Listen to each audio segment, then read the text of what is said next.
Hey, Twist and Locks. I'm glad you came on here because I wanted to tell you something. You know, when I was telling you about Generation, they now accept part time. Um, they now have a part time cohort, meaning that if you work full time, you can now do it part time. Hey, Romeo. So remember we talked last week, and I was telling you, you said you couldn't do it because you was working during the full time. So go on generation.org. They just announced it Friday. You could go. They could do it part time. The only difference is that rather than you completing it in 15 weeks, it's gonna take a little bit longer. So just to let you know, I'll wait till more people come on in the room. What happened? It was three people. What happened? It went down to two. So anyway, I just got back home not too long ago from doing my two little assignments on survey.com. Go to Target, and I'll put a video about the app and how it works. I'm going to put the video together. It's not going to be live stream. So basically, I had to go to Target, and merchandise some those reading glasses. And it was like $15 an hour. It took me an hour for the first store, give or take. And the second one, it was like an hour and 20 minutes because, you had to go and get the box and all that kind of stuff. But I'm going to do a video because I finally figured out how to do the sheer live screen, how I can navigate and show it on the screen and post it on YouTube. So I'm going to edit the video on the app and download it later today. Right now, my phone is charging.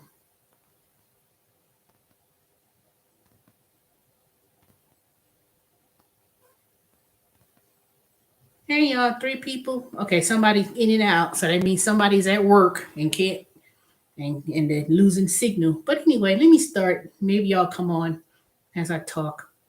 So, I was leaving out of Target, right? And there was this person. They was outside panhandling for a change, and then they said, "Well, I really need food, right?"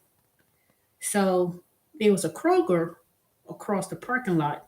So I went to the Kroger parking lot because I had to go to the Kroger to buy me some spaghetti sauce because I was going to cook spaghetti, but I'll probably cook it tomorrow night. It's already too late. And I didn't even have no ground beef defrosting, so I'm going to cook it tomorrow. So that way I'll have dinner for the next, and I cook spaghetti.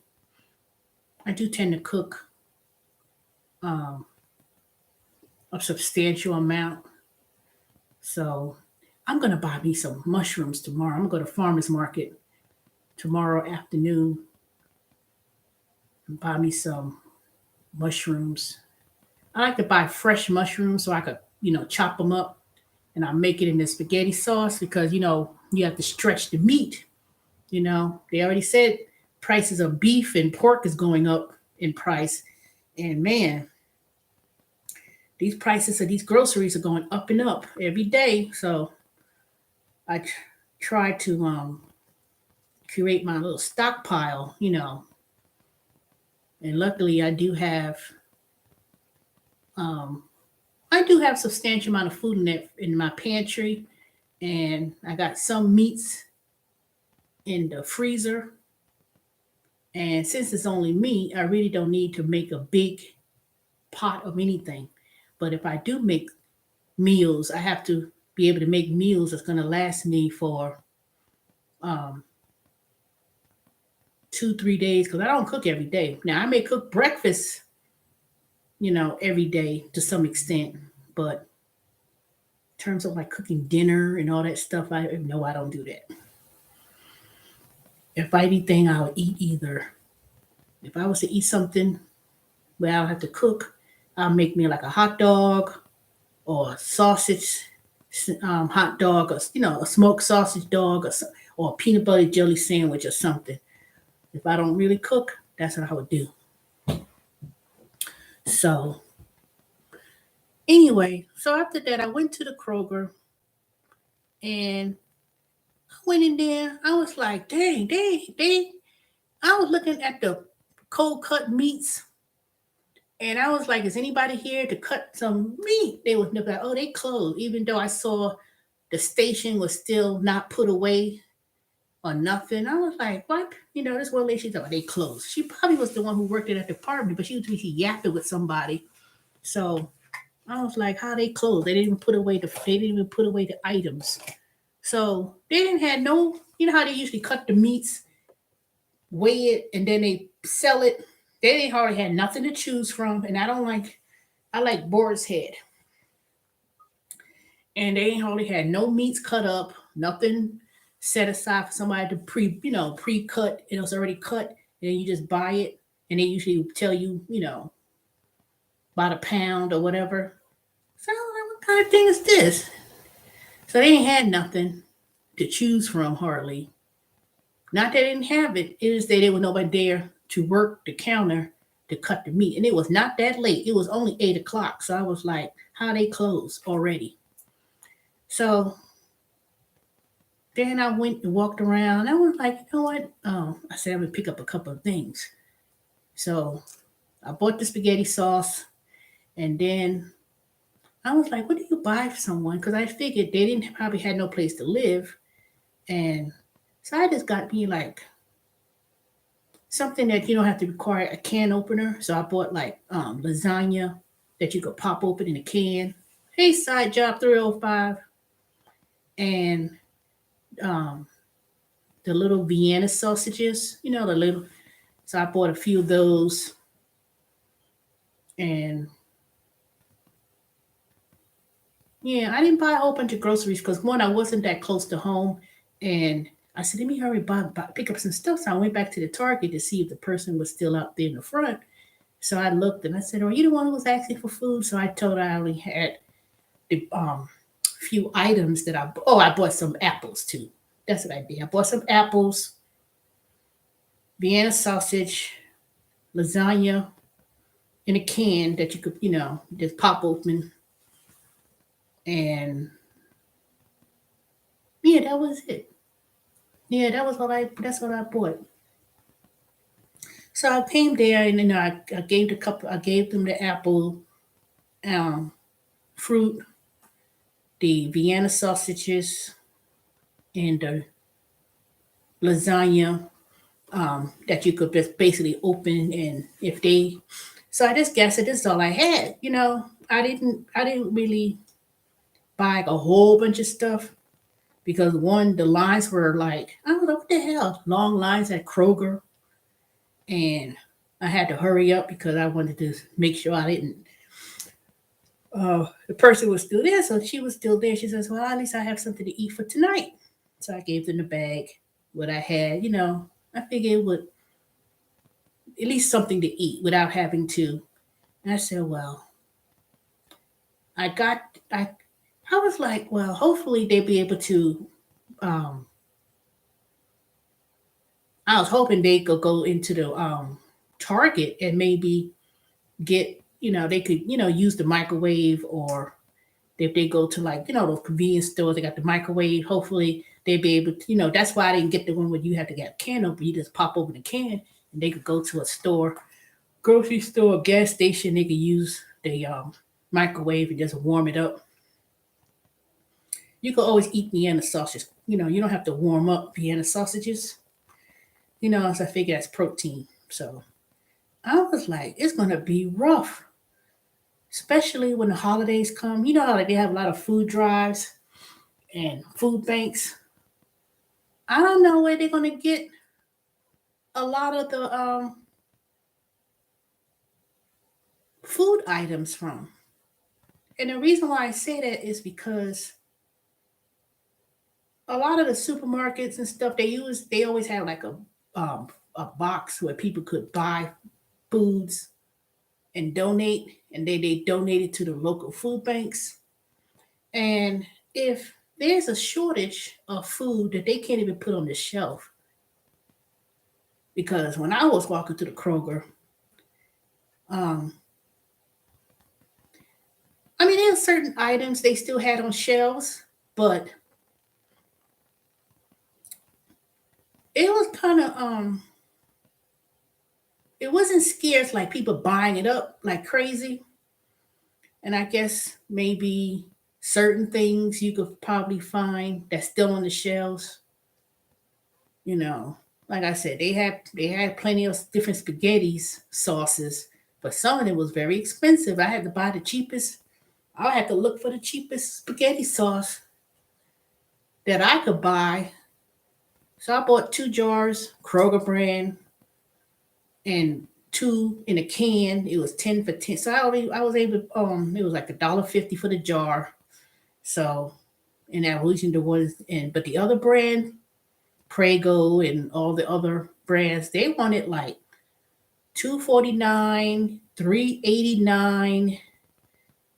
Um, I was like three something, and I usually go to Aldi's, but Aldi's got those little, those little cans tomato sauce that's real small. They don't usually have big cans of spaghetti sauce and stuff like that. So when I do go to Aldi's, they don't have big sizes. And normally I buy small sizes, but they didn't even have small size cans that you could buy. So I was kind of like, dog. It was a little bit. It was kind of. I had to look for the cheapest jar and the cheapest brand that I could find. And I was like, dang, ain't nobody want no mushroom and something else. It was much garlic and mushroom. They had a whole bunch of those. They didn't have the meat variety. They didn't have the traditional meat. They didn't have, it was like two two flavors, So, but I couldn't see myself just walking, leaving. Even though I wasn't going to Target to buy groceries, I was there to merchandise the goods and stuff. But like Target, they sell food and groceries and stuff, and people just walking on by. And not to say that I felt people should have stopped to do anything. And I'm not talking and telling y'all to do that to give me pat on the back. But I'm just making a point that that the season of holidays are coming up, and how hard it's going to be this year for a lot of food banks and organizations that's used to giving out food particularly, not because people couldn't afford it, it's because there's going to be limited things on the shelf, you know, grocery stores and all these, even Amazon, hey D nuts, they used to give out, they used to have food collection and food banks and stuff and donate to the food banks. If they don't have the shipment comes in to fulfill the shelves, how are they going to be able to provide to the food banks and stuff? And more people will be going to the food bank because they're not going to be able to afford groceries. Even if you have a job, you're going to have to spend maybe 20, 30, 40% more in your grocery bill in order to afford to buy regular groceries. All I did was bought that little bit of stuff, 4 cans of Vienna sausage. I'm trying to find the cheapest one, 2 cans of lasagna, 5 apples,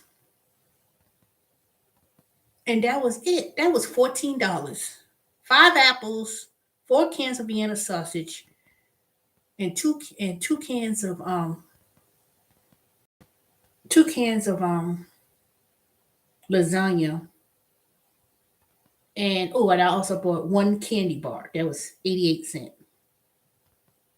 I didn't buy nothing to drink, no milk, no eggs. all that, and it was with the Kroger discount. So it took, it was like 20, I was like $14, and they, even that little bit that they took off, 99 cents a pound for the apples, you know. I was like, that's all I bought. I bought cheap, potted meats.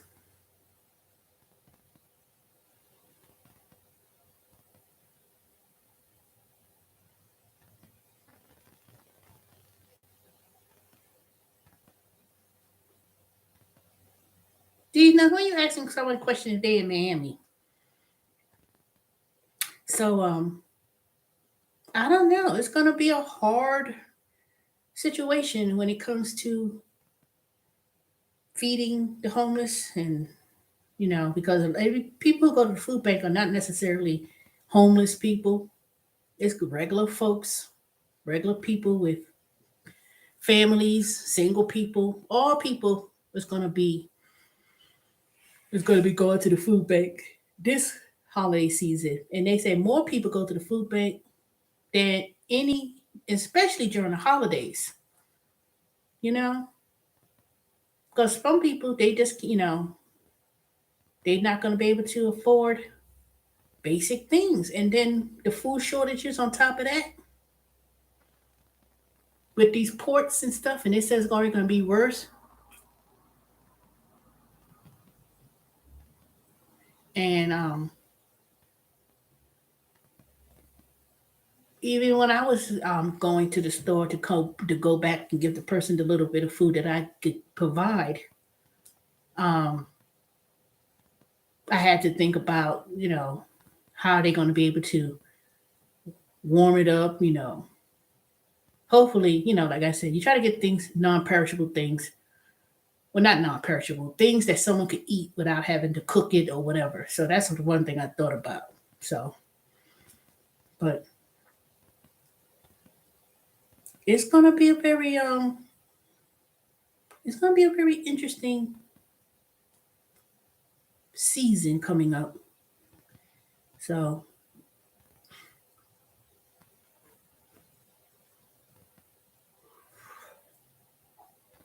what else y'all doing? Because I'm not gonna talk long. Because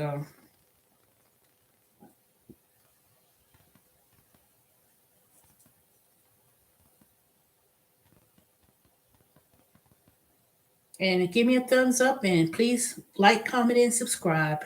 I would appreciate it. So,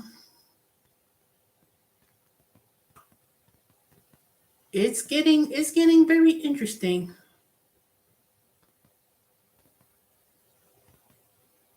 I am not being jealous. I'm saying, why would you talk out of the content of what I'm speaking about? So, you don't have to be a nonprofit organization to help people, but if you could just help someone that you see in need, do so. That's all I'm saying. You know, because you never know. You never know people's circumstances. People you may see, they may come to your job, it may work. Um, they may come to your job, and you don't know what kind of situation people could be in. Some, I already tell y'all, a lot of these people been in that with that rent moratorium ended, and how a lot of people they facing eviction, and you know there seems to be, I don't know, I can't say there's going to be an influx of people that's going to certainly be living in their cars or doing a van life, but there's going to be a lot of people in situations where if you behind in rent and you already late paying rent, and a lot of people who, because when that rent moratorium thing ended in September, it's going to take at least 2 months before people really started. I give about $5 to $10 to a homeless person, and they say, "Homeless help me when I ran out of gas." Oh, see, you never know what will happen. Somebody will return a favor that you may never know. You know, you may get stuck somewhere, and it may be that one homeless person that on the street may be out there to help you one day, and you'll never know. So, but it's getting hard though. I was driving, I was like, dang, gas is $3, and in Atlanta is $3.08 for regular. And then that's in the suburbs. So as you go into the city, in town, into Atlanta itself, it's higher than that. I was like, this is ridiculous. When gas was $2.99 and $2.80 something, that was only a week ago. Now it's $3 and some change. And ain't nothing going on. It ain't no tornado. Well, that's always in California. I've heard that for the last couple of years. Someone said gas is $5. I'm like, $5? I thought they was lying. Someone told me that last year. They said gas in California is like $4 and some change and $5. Mm-mm. I tell you, if I lived in California, if I lived in Los Angeles, San Francisco, San Diego, hey David, any place where there's public transportation, believe you me, I would not have a car. I would not have no car if I lived in California. Nope, sure wouldn't. If I ever had to live in California for any length of time, whether I had to do an internship or if I had to move there temporarily or whatever the case may be, I would be I will drive, park, and take public transportation. I'm sorry. I wouldn't have no car. I would not. When I lived in New York, I didn't have no car.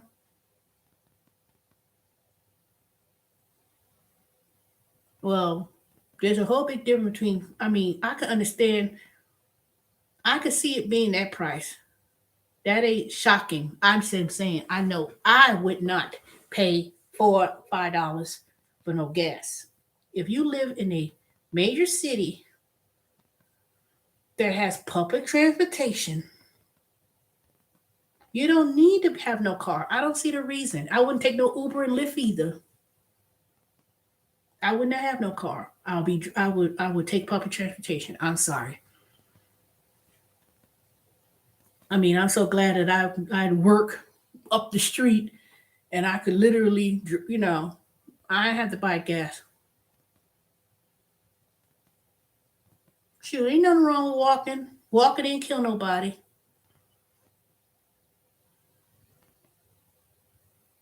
I'm quite sure they do. Atlanta has public transportation, but it doesn't go all over. If I decided, if I had thought about living near public transportation before I bought my house, I would have really thought about that.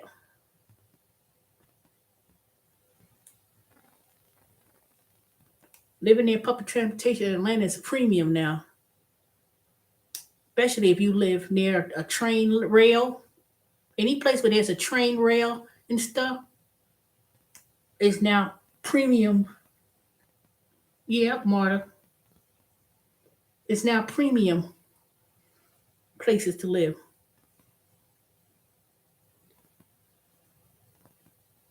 People used to look down on Marta, acting like taking Marta was like the worst thing you could do.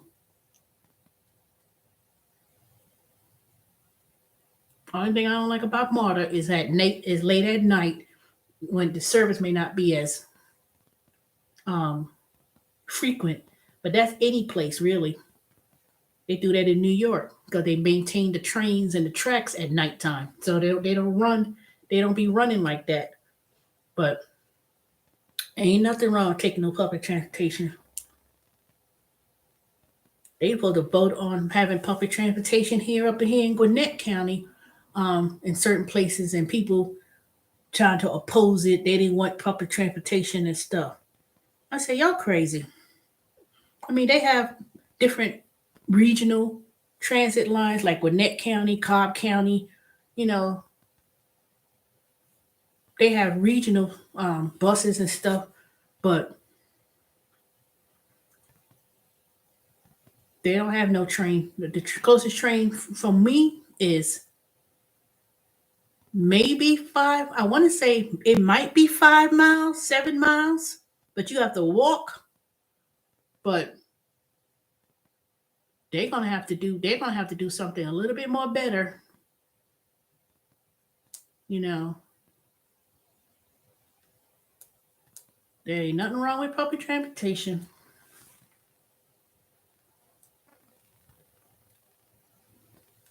When I didn't have no car, I managed to save a lot of money. I took public transportation, took the MARTA, took the bus. If I had to walk, you know, you ain't got to worry about paying insurance. You ain't got to worry about paying no gas note. You ain't got to worry about paying gas, all those kind of stuff.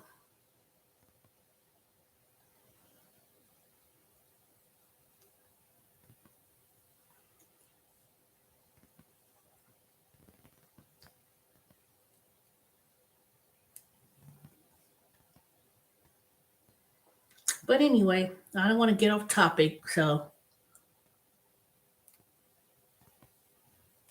I know when, like I said, I know now if I had to go into Atlanta, I just know I need to start bringing some little emergency stuff because chances are somebody always going to come and approach you of needing money or food.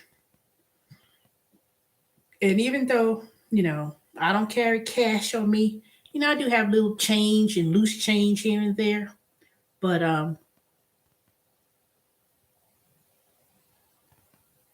I'll try your channel again sometimes. I don't know what that means, what you mean, but anyway, but I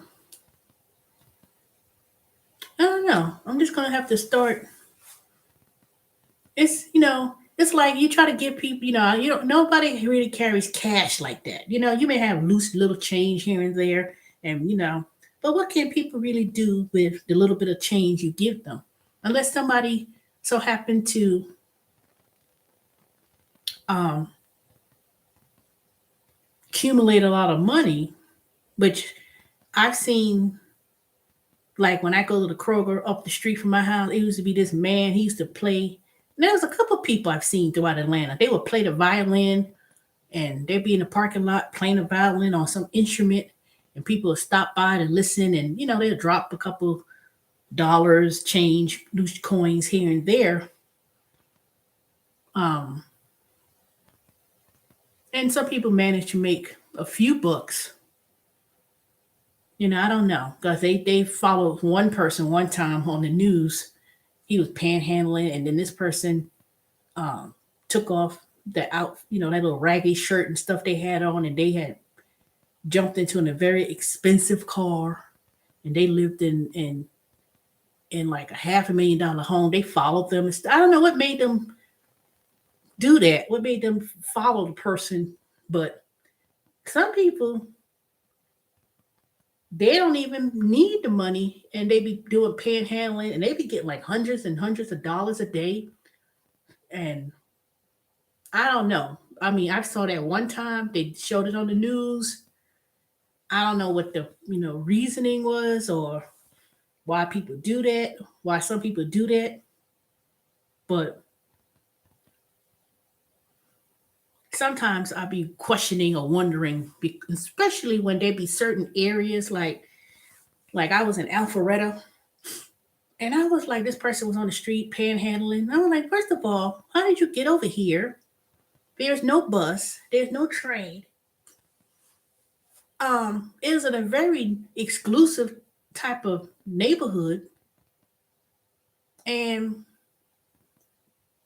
he, for some reason, he didn't look like he needed anything. He looked like he was somebody who was just putting on some, you just decided to take a raggedy shirt, wear khaki pants, and you were just listening.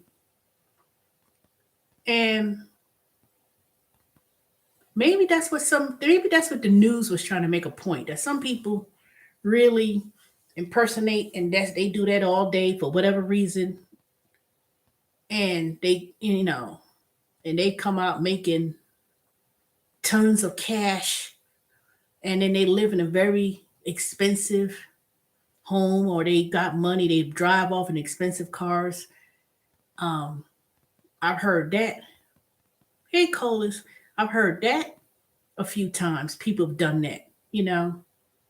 But I ain't trying to be funny because people you be race baiting. There be some white dude impersonating like they homeless. You in the middle of you in a very exclusive, expensive county like Fulton County and Alpharetta, Johns Creek. No public transportation, no bus, unless it's one of those buses that people pay and then they take them in Tampa. But other than that, you just standing in the middle of the parkway soliciting. And I did hear people do that a few times. People would um, get hundreds and hundreds and hundreds of dollars a day, and they live very comfortably. Well, you know what, Colas? They've been talking about that for 30 years since I've lived here. So I don't know. Who knows? Who knows what they're gonna do? And there are people who don't need money. They do it for whatever reason. I don't know. Now, when I go to Atlanta, for sure, you see a lot of homeless people in Atlanta, black folks, and I could tell that that they person is really homeless because a lot of people lived in those neighborhoods that was gentrified, and I know that a lot of those places in Atlanta, it used to be the projects, it used to be um, Perry Homes and Grady Homes, one of those um, projects that people lived at one time. And then when the Olympics came in 1996, they tore down a lot of those um, projects. Um, a lot of those neighborhoods went through a major 2,000% change of being poverty stricken, and people lived there. People lived there. People lived in those areas, and then white folks moved in there. Developers moved in there, start building up these expensive housing and apartments, and people, um, quite a few people, not quite a few, a lot of people were homeless because of that. Everybody who got moved from the inner city in Atlanta that lived in these areas lived in because the area I just left from today when I went to Target, that was one of the areas. It was nothing there at one time. I remember moving not too far from that location in East Atlanta. It was the hood, drug infested, run down. They had I said, what's the name of supermarket? And if it was a supermarket nearby, it was real dirty, grungy, had very inadequate food. It was a food desert, you know.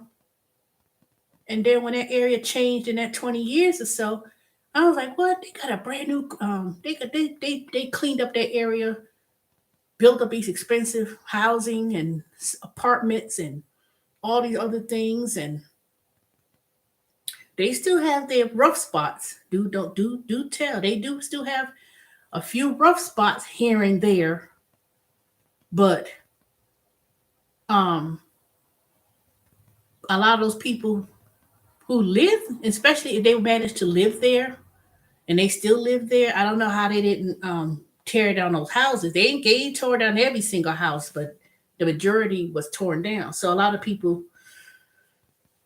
be in front of the Kroger or Targets, asking for food. So I couldn't see myself leaving and not do anything. So I went to the Kroger, picked up a few things, and I said, well, you make I said this person, let me make sure they don't have to have a can opener. Just pop the can open and goes to a gas station or somewhere and use the microwave, and they could warm it up in a cup or eat something they don't have to warm up. So I managed to get a few things, but Even when I was walking to that store at Kroger, at this one up in Edgewood, in town, I was like, the lines were long. They didn't have, I mean, it wasn't empty, but it wasn't adequate. I was like, man, I should put this stuff back and wait till I get closer to the Kroger, closer to home. But I said, no, I wanted to buy a couple of things to give to the person. So I hurried up and rushed to make sure they were still in front of the Target because Target closed at 10. So I said, I'm sorry, but this is all I could give. But the person would say, thank you. At least they have something to eat that night. So, um, you know, I try to get something like high protein, like, fiber with the apples and the Sienna sausage and the lasagna that I put in the can of lasagna that I gave. So I gave him a few things because I didn't buy a bunch of groceries because it was like way too expensive. When I looked, I was like, God dang, $3 and something cent for a jar of spaghetti sauce, and I had to find the cheapest spaghetti sauce. The cheapest, and it wasn't even the brand that I bought. I don't know if they buy Kroger brand spaghetti sauce, so I gotta spice that stuff up with some kind of way. But it wasn't as full. I could tell you that it was not that full. You could tell people didn't want the mushroom, garlic and mushroom brand because I was like, dang, that's all y'all got, garlic and mushroom, you know. And then I try to look at hey Blue True. Well, I just wanted to tell y'all that because I just want to kind of point out to y'all that if you live in a city that has homeless people, you cannot help everybody, but if you see someone and you so happen to be near a store, try to pick up a couple of little things and give it to them, you know? Because I felt real bad that, I was like, no, I ain't got nothing. Then you go to a food shelter. And I said, you know what? I said, you know what? I am the food shelter. I could go to this Kroger across the parking lot and pick up some stuff and give it to them, you know? And if I so happen to um, get me some more food at the food bank this week, I don't know, because they haven't been giving out any food like cans and stuff. That dang fly. They've been giving out these hello meals pre-packed that ain't had nothing in it. I mean, they had little stuff, but I said, how you going to make something with this? They used to give out, the church I used to go to up the street, they used to have a food, they used to give free food because they had cans of foods and stuff. Now they was giving out little pre-made. I showed y'all about a month ago the little brown bag I had. They had the pre-meal, but they had no meat. And I said, how you going to make this? I don't even know what this is. So I just used the vegetables they had in the bag. They had like a red onion, carrot, a little parsley, and you supposed to make a meal, and they had a little bag of something. I don't know what it was, but they used to give out bags of vegetables, tomatoes, onions, canned goods. They didn't have none of that. They didn't give out any of that. They have not given that out in the last 2 months. So I said, dog, these places, they used to get the food banks. They used to be able to get the food, canned goods from the stores. Now the food banks can't. They have a shortage of food. They don't even give out um, actual food anymore. They don't have. So if there's a food shortage and there's logistics of them delivering the foods on the shelves, there's no. That means if people can't buy and there's shortages that way, then there's no way the food banks are going to be um, stocked. And last year, they said that it was so many people. They showed it on the news. Houston, there was cars lined up for 5-10 miles waiting to get the food bank to get groceries and get food for the holiday. And that was last year. This was not even, there wasn't really a food shortage like they was talking about. Now that there's a food shortage, there's nothing on the shelves. or very little things on the shelf, what is it going to help? What is it going to happen? What's going to happen to the people who can't even afford food? What's going to happen to churches? They could probably get donations of food here and there. But if there's a shortage, meaning there's no things, food are not coming in to fill the shelves, the factories are closing. The factories, you know, you can't get aluminum because there's a shortage of aluminum coming from China. The drought, weather drought, there's no vegetables being grown, not at abundance. I mean, you could try to grow a little garden in your backyard, or that's why I'm trying to do that. Um, what is it going to help? What's going to happen to people who can't afford to eat? You know. So I think what I'm gonna do is next time I go into Atlanta, I'm just gonna go to my food pantry and I'm gonna put the little bags of canned goods. But I ain't got. I'm gonna try to get the little canned goods and put them together, and then I'm gonna. They gave an increase in food. Yeah, but what good is the increase in food stamps? You have to give an increase in food stamps to adjust the rate of inflation. But what good is the increase in food stamps if you don't have the items on the shelf?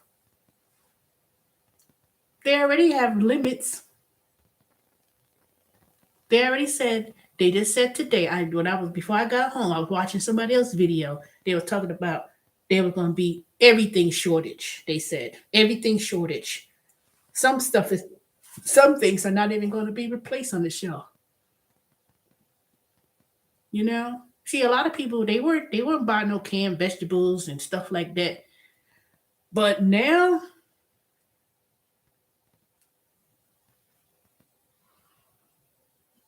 I believe it. And it ain't so much the containers, it's so much that what's in those containers. There's stuff that's not even being produced. Once once you once you distribute these containers, that's not billions and billions of stuff. That's not a whole lot. I don't know how big these containers are. I don't know. I mean, I work at Amazon. I could tell y'all and say, you know what? I could see what comes in from those trucks that we have to keep loading and sorting and all that stuff. But it's not just food. Those are toys and goods and a whole bunch of stuff. Bump the toys. People talk about Christmas. There'll be no Christmas because it's Christmas toys, man. You better shoot. People be worrying about the wrong thing. I'm not saying don't buy no kids toys, but they got people going crazy over game system. Ain't no game system, going crazy over game system. Grown ass adults, grown ass kids. Man, you better play what you had last year. You know, ooh, I ain't gonna know what to do. No, they shortages on the iPhone, the new iPhones. They said they was gonna not produce as much because of the chip shortage. Man, I will keep that phone that I got, that XR, until they don't run no more. I'm already gonna switch over to Mint.com. I'm gonna tell y'all about that on another video.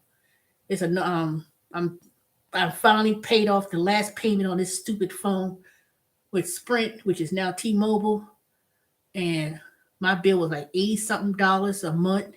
Now it's going to be 60 something, but now it's going to be $30 because Mint got the same plan, unlimited talk, text, unlimited data, and it's $30. So I'm about to slash my expenses, and that cell phone's going to be switched over. So I may still have my same phone number, but I'm going to be going with this company called Mint. And I'll do another video and I'm going to talk to y'all about it.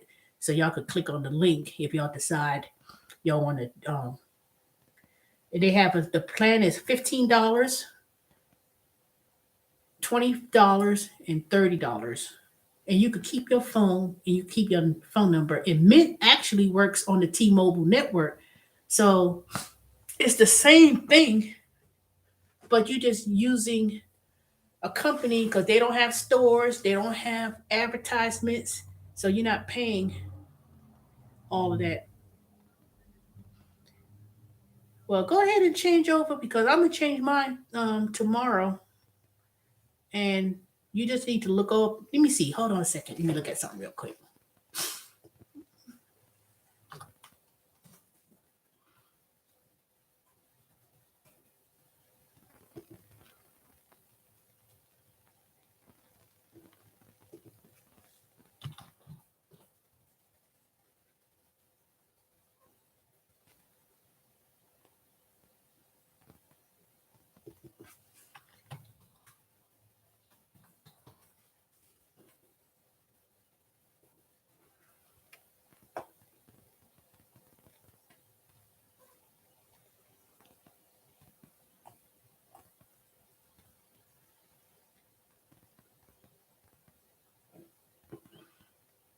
Okay, I was looking at something because yep, I'm gonna switch over to Mint. I should have been switched over, but you know what? I was still paying for that phone because you know these companies now you can't you can either buy a phone outright or you could lease it and then you could buy it outright in extended 3 months. It's crazy. So I'm gonna go to Mint and um I'm gonna buy the unlimited one. Even though I use the one the $15 plan, it is the amount of data that I use. So I can go with $15 and even go as low as that if I wanted to. So I don't know. I just want to go with unlimited because I don't want to be like, oh my god, I went over my data. Well, which one you gonna get, Twist Locks? Are you gonna get the $15 plan or the $20 plan or the $30 plan? And even $30 is not that bad. So I said, shoot, if I buy my plan $90 for 3 months, shoot, that's 1 month bill at T-Mobile. Yeah, I'm gonna do mine like that too. And then if I wanted to buy a new phone later on, I'll just go on Amazon or find me another phone that's unlocked and get one. But ain't nothing wrong with my ain't nothing wrong with that iPhone XR that I got. I'm gonna keep that phone until and then after that I'll buy they sell phones too. And I have another phone, unlocked phone, like an older model as well. I still got my old iPhone. They still use it on their network and they use T-Mobile network. So I'm switching mine tomorrow. I might do it tonight. And that's it. I need to cut my expenses and the cell phone, that's gonna be one of them. Now I don't got no cable. I don't watch cable. Um, what else I need to think about cutting and looking at? My car insurance that went lower. I went with another company, but I'm gonna ask them if they could lower it again because I don't even drive one of my cars that frequent. Yep, ain't nothing wrong with that XR. Matter of fact, a lot of people say, "Oh, I like that color" because they see the blue. Ain't nothing wrong with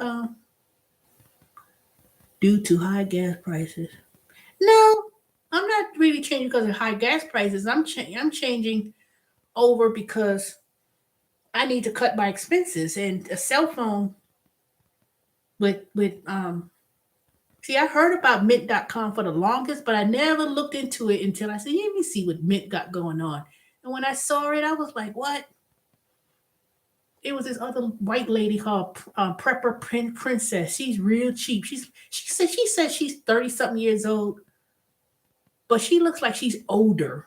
But she said she was a millionaire um, when she was in her when she reached her mid 20s, I think she said, and she had really went real. She said she real cheap. She's so cheap. She even know how to change her own gas and her own oil in her car. She'd be under her car changing the oil, and it's not hard. It's just that one, I'm not changing the oil on no SUV. Now I may do that with the Toyota. I may probably be able to do it, but I don't have no something to lift the car up and go under the car, and so and besides, I got me a coupon for 1995, so I'm going to get my SUV oil change done this week at the car dealership. It's supposed to be free for the first one, but I managed to get me a coupon for 1995, and I'm gonna start going on Groupon to start looking for some cheap things too, because um I need to find me a painter to paint my house, to paint the rooms, at least maybe the harder parts, and a couple of little things here and there. But all these prices of everything going up like that, prices of food and everything, and woof, nope, I ain't got it like that. And those people who be talking about, when they had BTO at work and they were staying, I said, man, I could make money somewhere doing. I mean, I could have stayed. I'm going to stay at work this week. I'm not going to take BTO. If they say it's slow, I'm just going to have to sit on that sit on that chair all night long and be waiting. So I'm not leaving work taking BTO. I'm going to start going to work, but I left early this whole week because one, they got on my nerves too bad with their little um, smart ass manager that I have, and I was like, and I said, you know what, let me go because y'all making me make me upset, but hopefully they'll give me my transfer. I'm transferring internally, not transferring back to Brazelton. I say, oh no, the prices of gas are too high for me to be driving an hour and 15 minutes. Other than that, I would tell them to send me back. But nope, I'm going to do an internal transfer, do a different department, doing something else. That's what I'm going to do. So hopefully I'll hear something back in a couple of weeks. But I was going to transfer the part-time schedule because December 11th, I have to go back to work at TurboTax. And even though the first week is going to be training, I have to complete the training, a refresher. And then January, I think I already had started my schedule choices. And of course, I'm going to sign up as much overtime. And I'm going to be working from January, February, March, April. Possibly it may run into May, depending on how real busy it gets. But it probably be really busy. And I'll be finished with the program at Generation in January, the middle of January. So I'll be looking for a position within my new career choices. And what else I got planned doing? Just those things. But I know I'm going to be real busy. So, and then I heard on somebody's YouTube channel, it was in somebody's live chat, they were talking about the prices of airfare is real cheap now. And I was like, I wonder what they talking about. So I said, let me go in there and look, see what they yapping about, because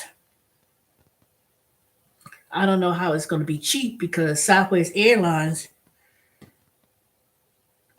had cut flights last week, and a lot of people supposedly, I don't know if they were quitting because they didn't want to take the vaccine or whatever's going on. But I know there's a shortage of workers. They claim they need to hire people like customer service to answer the phone. But when I applied for Southwest Airlines customer service, I ain't hear nothing back. So y'all say y'all need people, but then at the same time, now I know the computers probably reads those resumes, but they weren't paying much of nothing anyway. I was like, what? That's all? It was not even 15. I don't even think they were paying $15 an hour at Southwest Airlines for customer service to work from home. I was like, yo, that's kind of low. But I know I just threw up any resume and submitted it when I applied. But I don't know, who knows? Maybe if I resubmitted the resume again and really highlighted the resume and did it again, I might hear something back from them. But I don't think I'm going to do that. Not for that low price. They're going to have to pay at least 18, $19 an hour for me to work Southwest Airlines in customer service. Not no 12. I think it was like real low. It was like $12 and some change. I was like, what? Y'all crazy. Ain't nobody going to do that. Not to work from home and you have to work whatever schedule they tell you to work. Not for that low, not that low price. They're gonna have to give it a whole lot better than that. Ain't that much free flights? I don't know. You mean applying to be a flight attendant, or what? Or I'm.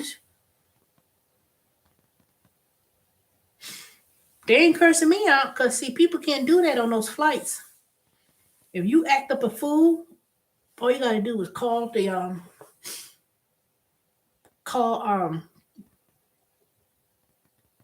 call for backup or whatever, and they'll throw you right off the plane. So you can't do that no more. You cannot be getting on no flight cursing and carrying on. And but you a black person and you start doing that, they be like, Minky, call the police. You be dragged. See, white people could probably get away with crazy stuff like that.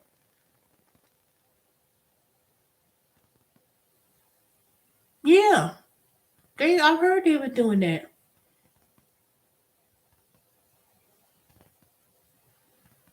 Shoot, they doing that. I'm not, precise.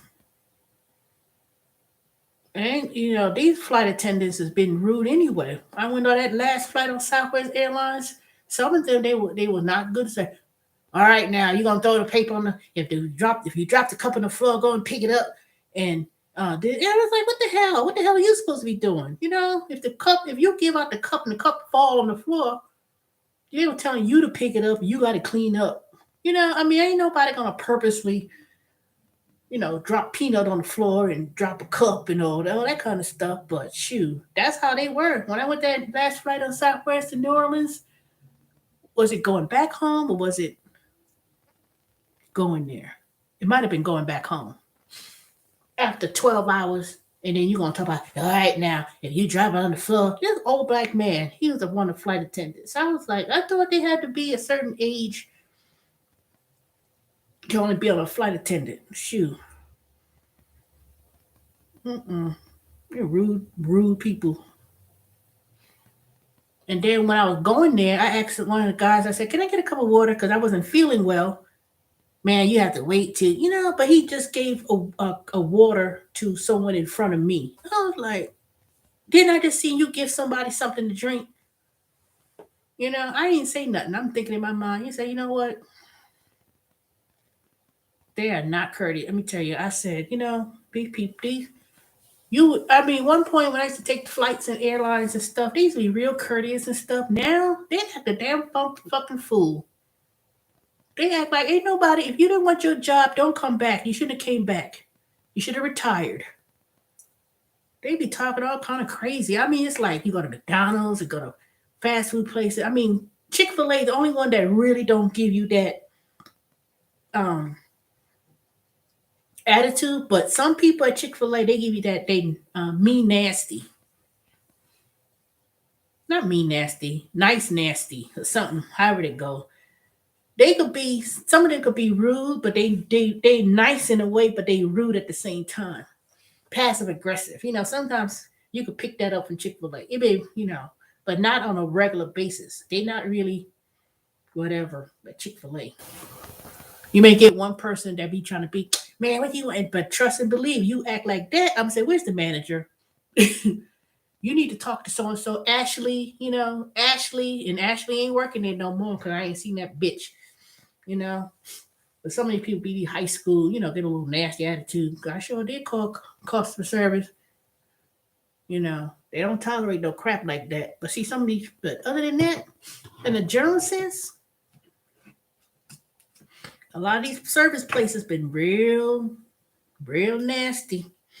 Some of them get an attitude, and I know you may be shorthanded. You may not have enough people to help you, but You can lower that tone.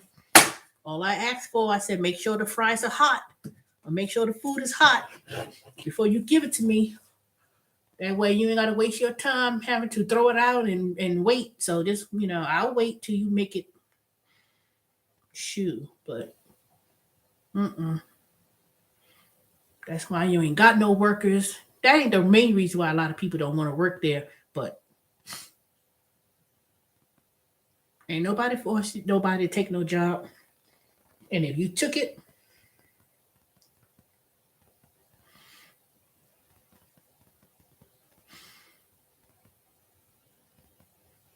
yeah, that little girl, she had a attitude problem. You know,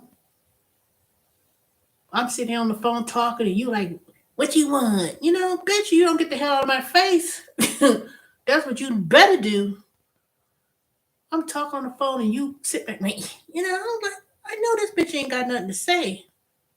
Ain't nobody talking to you. I'm sitting there talking on the phone and you getting an attitude. Oof. So you know what? Let me tell you what you could do for me. You give me your manager because you rude. You know, people all be thinking, I ain't like the way she talked to me, just like the ones at work. I ain't like the way she and you ain't telling me who said what, and that especially when you don't say nothing to people. I don't say nothing to you. I don't say nothing. Nobody up in no Amazon. But then, people are like, I ain't like the way she talked to me. No, you're not gonna come to me telling me you gotta fix this. You gotta fix this, and my back is turned. I'm saying all right, and then turn around, and then you gonna talk about I've been getting complaints. Man, whatever. You know, know how to talk to people first if you want respect.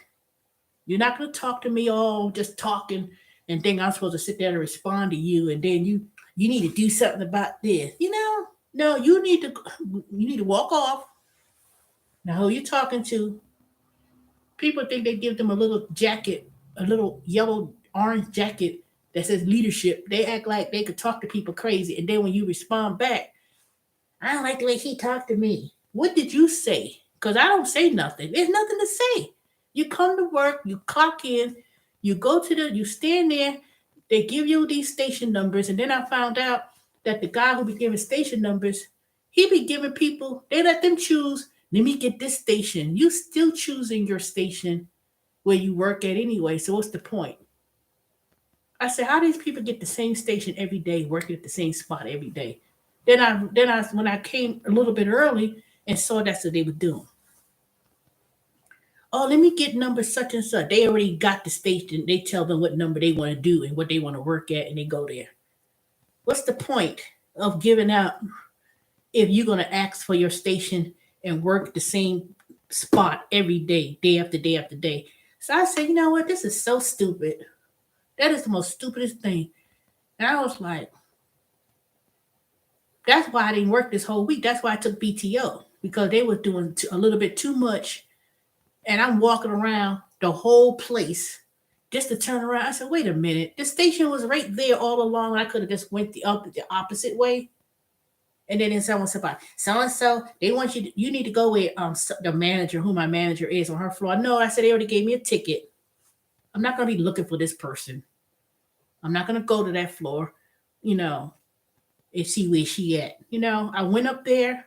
When I got there, I went up there. I didn't see her. I went right back downstairs and waited for the other manager to come and say, okay, what floor, where do you want me to go?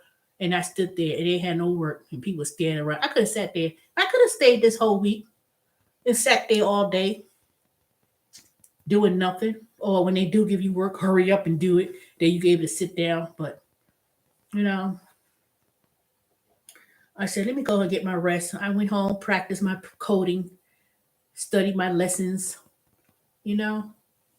So it was productive for me this week. I wasn't like doing nothing and whatever. Now I could have cleaned up, but I was studying, practicing coding, doing my resume, you know, doing those things that I needed to do. And that was it. Ain't no scratch on my nose. I got money. Matter of fact, I just deposited the $1,800 that I made with Survey. I had did it by accident. I was trying to let it accumulate. But I said, oh man, I said, I already, I hit the button the phone must have hit the button on there, so I'll get my money in a couple of days. I said, okay, whatever, no big deal. There's always money to be made. That's why you have to always have a backup. You know, you always have to have a backup plan and do little things. So God willing, January 1st, I'm gonna do a challenge. I say, okay, we're gonna do 35. We're gonna make $35 every day on whatever app you're gonna do, whatever combination, and I'm gonna say I'm gonna do $35 every day. And by the time 6-month mark shows, I'm gonna say, look at y'all, this is what I made just by doing whatever, these little things. You'd be surprised. I talked about this months ago. Matter of fact, I spoke about this a few months ago.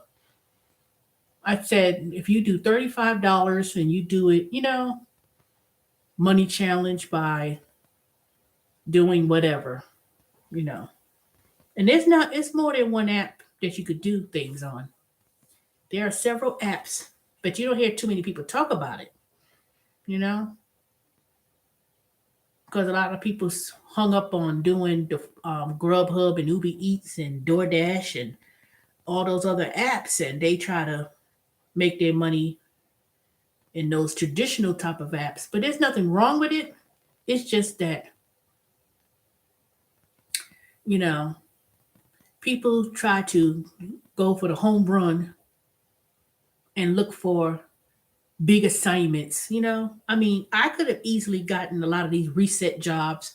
They offered to me, but I said, no, I got to work or I got to do my class work or whatever I have to do. And I don't, and I may not be able to get there at 5 o'clock in the morning at a store to do a reset or whatever. But I mean, I know it's available.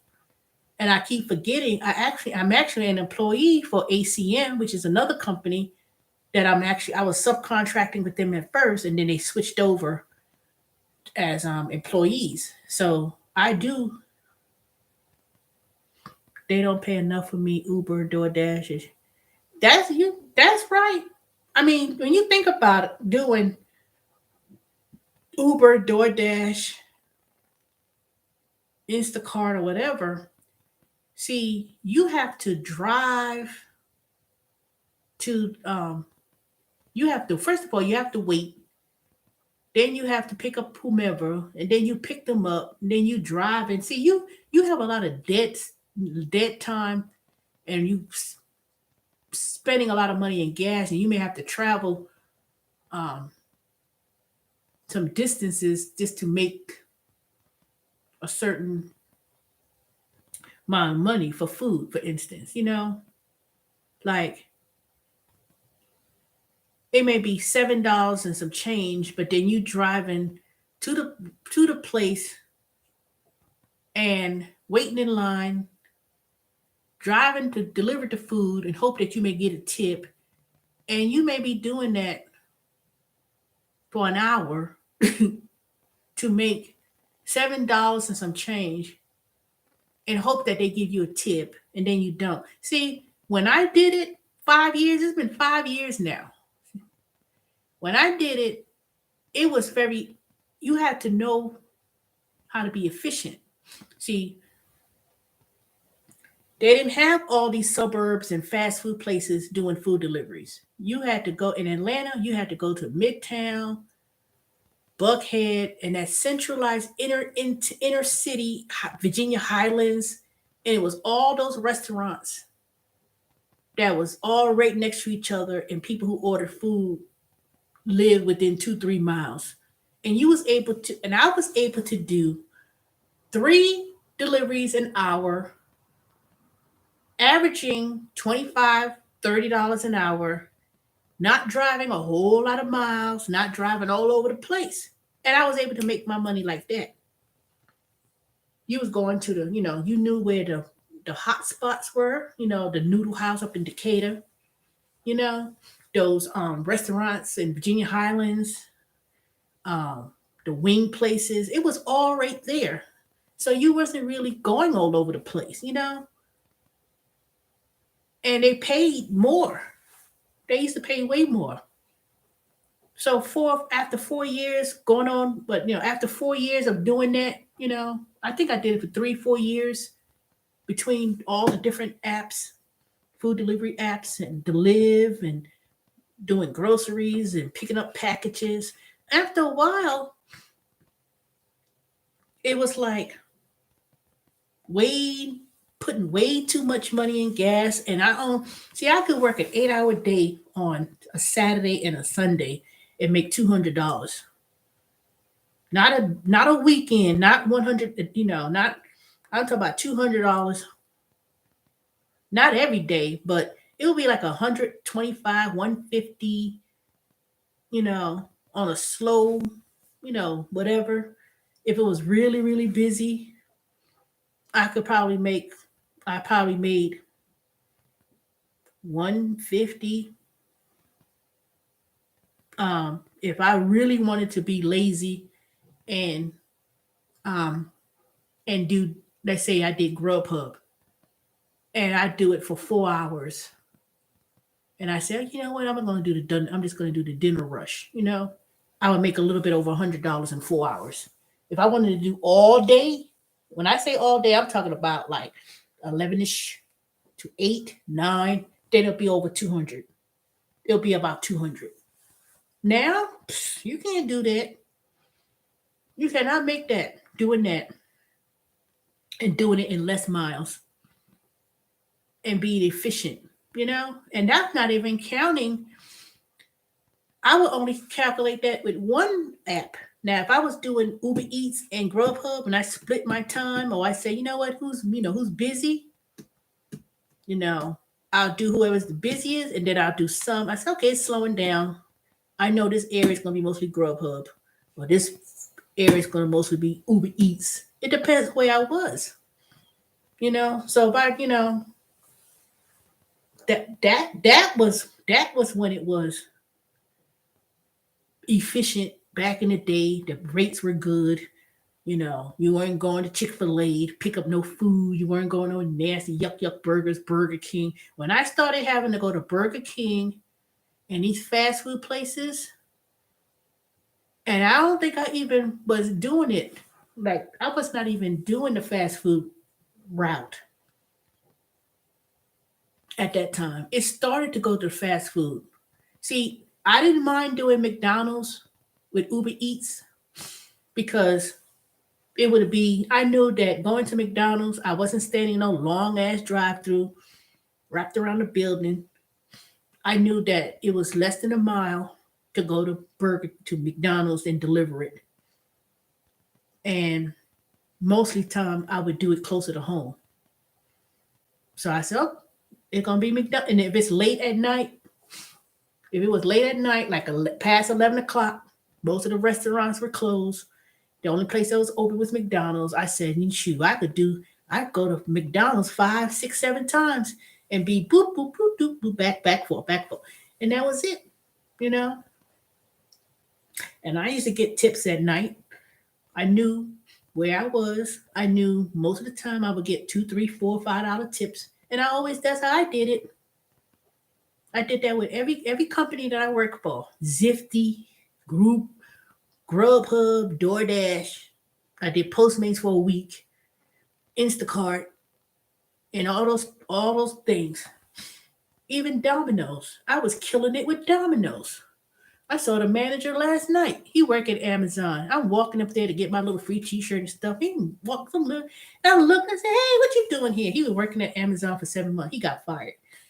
And I remember when they fired him at Domino's. They came and fired him at midnight. He gonna manager walking in here and says, "Okay, you fired." He was like, "Oh, see y'all later. I gotta go." And then they brought in that other stupid manager. He ended up getting fired right before the COVID hit. Him and that whole crew, bunch of thieves. They got fired. So he works there. So I looked at him, "What you doing working here?" So he works like the 7 a.m. to 4:30 or 5. So he works like Sunday, Monday, Tuesday, Wednesday shift or something like that. So he was doing overtime that day so I saw him and he said he'd been there 7 months. So I said, okay. He used to be the manager, so he works at Amazon now. I wonder if I still got his number. I should call his. He used to be so girl crazy all the time. He had a little cell. So I guess so he works there now. But I'm glad for him because I remember when I was talking to him, he was a nice manager. He was good. One time he went off on me. I don't care, But he ended up apologizing because he knew it was wrong. He knew he was wrong. But I liked him. He was a good manager, though. I was upset that they had to fired him. I was like, why y'all fired him? He was working his butt off, and that was the only reason why I really stayed as long as I stayed at Domino's, and I was working way past hours because he was, I'll be in there with him, and I would make sure everything was done and clean, and because he was really loyal. He was real loyal. That's one thing I did like, you know. But he works there with me now at Amazon. He's ain't been there for 6 months, so I could see him being in a leadership position. I could really see that they could put him to do that. Now if anybody who deserves to be a leader, it should be him. Only thing is, I have to make sure I have to tell her you better leave the little chicken head girls alone in his place. He too girl crazy. I said just make sure don't get caught up with these little chicken heads up in this place. So I'm gonna see him again. I'll see him again. I will see him again. But it ain't like it used to be. I know that. You cannot make no money at no one of these apps.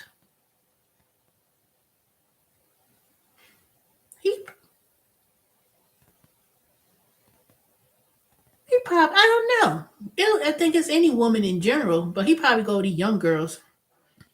I mean, he's not no old guy either. He's a young guy too. He ain't that young, but he ain't like 20s or something, but he's in his 30s. I don't think it's about age. He just girl crazy. And I think he got a certain type too. I think he likes one of those exotic looking girls or something. I don't know. I ain't gonna say his name because I found somebody else on my YouTube channel who works with me. She stopped me the other day. She was like, "You so and so." I said, "Yeah," and she showed me my channel. She said, "I was just listening to you a few hours," but she don't comment on the chat, so she might be listening to me right now. But if you in the chat, go ahead and say hey. But she showed me her handle name, so go ahead and say hey. But she found me on my channel. I said, all right, then, don't be going telling people about me, because shoot, who cares? It's my channel. I talk live stream. I'll be on here long. Unless you're going to listen to the whole hour, 2, 3 hours, or whatever, I don't say nothing that's out of the way. So,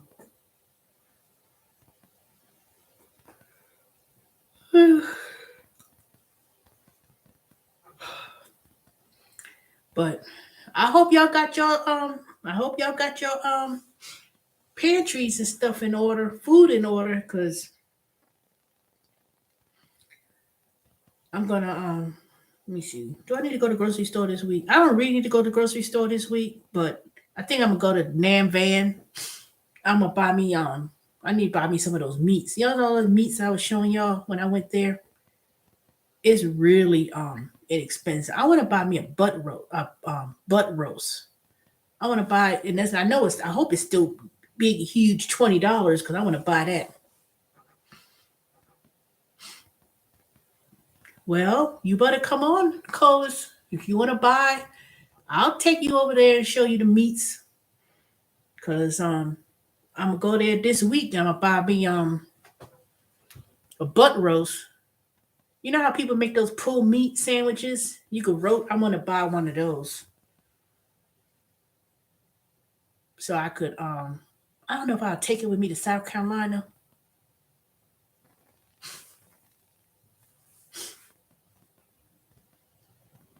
You want to go to the Cab Farmers Market or Van Dam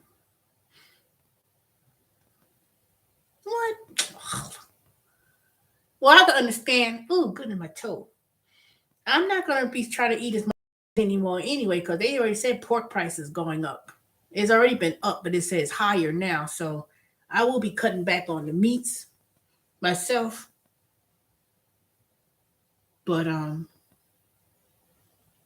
there's certain things you can still buy. I'm gonna buy me a pork shoulder. I'm gonna see how much it costs, but I'm gonna buy something.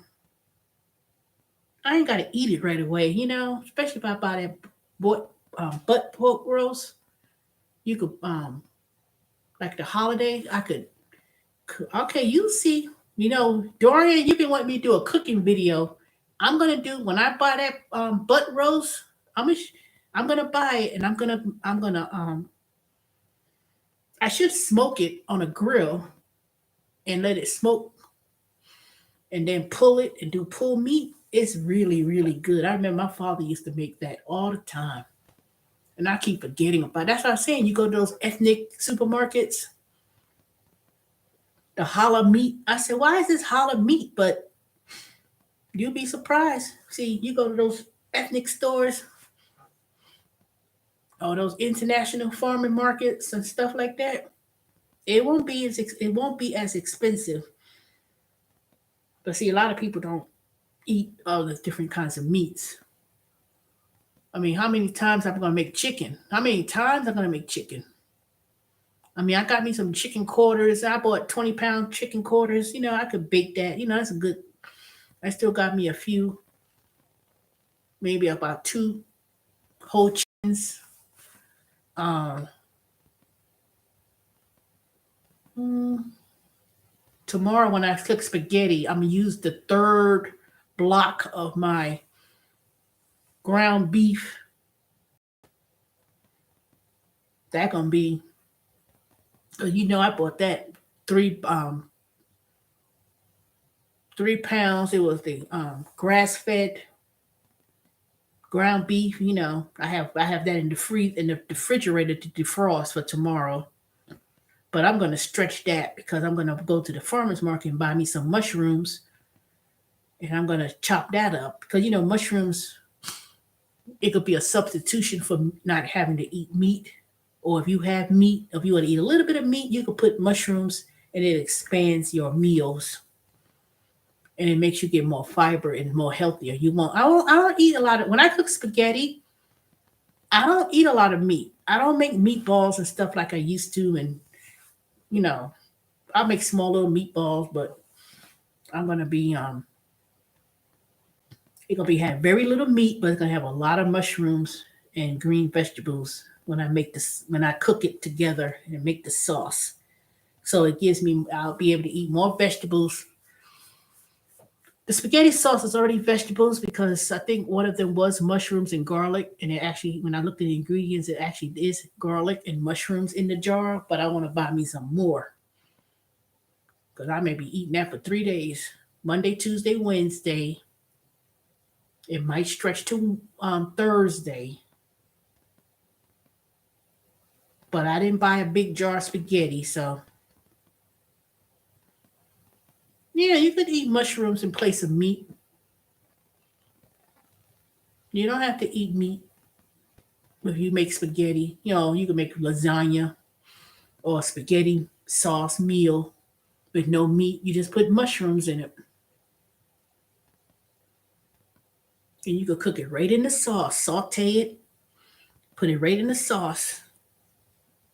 And you could put, if you, or because ground turkey, no, well, a lot of people eat about ground turkey is more healthier. It ain't no more healthier than beef. You could buy ground chicken, but everything is going in high in price. No, one doesn't make it no better than the other. I just know I'm going to cook what I got and just expand it. I'm just going to eat more mushrooms and cut them up, put that with the meat sauce, and put in and call it a day.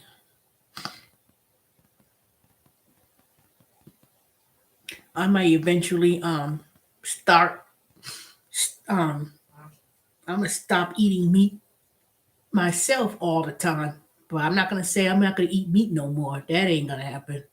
Now I could stop eating bacon for a while. I could I could actually don't eat bacon.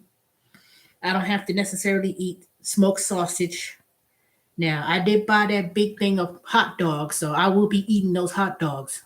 Even though it's not really healthy, I'm gonna eat those hot dogs. I'm not gonna say, "Oh, let me throw it out." Nope. I could chop those. I could cut those hot dogs up, and I could put in my pork and beans, and that's it. I gotta make my meal stretch. I don't know about y'all. You don't have to eat meat every day, but you could at least go meatless Mondays. You could do meatless Mondays. You could do and say I'm gonna eat meat twice a month. You ain't gotta go to no extreme. Sometimes people go too extreme. I'm not gonna eat meat, but then where are you gonna get? Where you get your vitamins from? There's certain meats you could eat. You don't have to eat it all the time, but it ain't gonna hurt you. That's why I'm gonna buy the halal meat and go right up to that damn Van Dam. I'm gonna go right to that kosher meat and the halal meat because I know you can eat that kind of meat. It ain't gonna hurt you. Besides, there's only so much meat you could eat. If I buy that butt roast and I roast that and I have a whole lot, I'm gonna have so much of that meat for days. I'm gonna have to freeze it. Shoot, because the holidays are coming up. People say I don't really eat turkey. Be amazed. People say I don't really eat turkey, and I said okay, that's fine. You don't have to eat turkey. I said that's why I buy turkey wings, and I don't smoke no meats either. I bought me some turkey wings. I had that turkey wings last week for dinner. That was so good. But the only thing that was missing, I was like, dang it! I ain't had no mushrooms. I made my gravy from scratch when I had baked the turkey wings, and I had the onions cut up, and it had its own, when it was basting and baking in that roasting pan. I put a little um, cornstarch, and it made its own gravy with that onions, and it was so delicious. I was like, mm. I could have ate the onion gravies by itself. That's how good it was. With that fresh crushed pepper. When I bought my spices from the Cat Farmers Market a couple weeks ago, that fresh ground pepper, garlic, because they do everything from scratch. They make them. It made my food taste so delicious. With I could taste the pepper. And I was like, dang it. I said, this would have been perfect with brown gravy with mushrooms. And I ain't had none. I did not get no mushrooms. I was like, God dang it. This meal would have made it perfect. So I'm gonna get me some mushrooms. You could do how some people make it's not really it's Salisbury steak, but if you make Salisbury steak and you can make it yourself and you put, a meatloaf and you can put gravy with the mushrooms on there. I think I'm gonna make that one day. I'm not gonna buy Salisbury steak that you get from the store pre-made. I'm gonna see if I can make it myself. If I don't make that, then I'll do lamb chops, baked lamb chops with gravy with mushroom or pork chop. No, they always say pork chop gonna be expensive. I'm gonna have to go to the store and buy me meats this week. I'm gonna buy me a family pack of the pork chops. Yep, that's what I'm gonna do. I'm gonna go and do that. Put that right in the freezer. I ain't, it may take me a minute to eat it, but I'm gonna do that. You can have grilled pork chop, bake. It ain't gotta be fried. I don't really like fried food as much as you think. I really don't. But that's what I'm gonna do. You could eat meat twice a month and just start off like that. You know? But let me turn the story around to another disgusting story that I heard on someone else's channel today. You know, this one guy, he name is German Babe, some white guy with a bald head lives there in Palm Springs, California somewhere. And he always be talking about always gloom and doom about the economy and stuff. So anyway, he was talking about, and this is so disgusting. He said that there was something on the news that somebody at the subway was messing with people's food by, this is so nasty. That's why I don't eat a nasty ass subway. And this is gonna make me really not eat no more at our places no more. They took the cold cuts and put it on the floor, dropped it on the floor in the bathroom, and was wiping the meats on the toilet and all that kind of crazy stuff. And they were serving that food to people. Like people came to order it, and then oh, I was like so disgusted. I was like, I don't know if they had cameras and stuff, and because I saw that a couple years ago. Somebody was doing that mess. They was in the back, and they were it was so disgusting I couldn't even repeat it. And they were caught on tape doing it. I guess they figured, you know, these companies didn't, had these closed circuit cameras, and I know they went to jail. They actually, it was actually released, and then they got these people and put them in jail. And I was like, ugh, how disgusting, how nasty.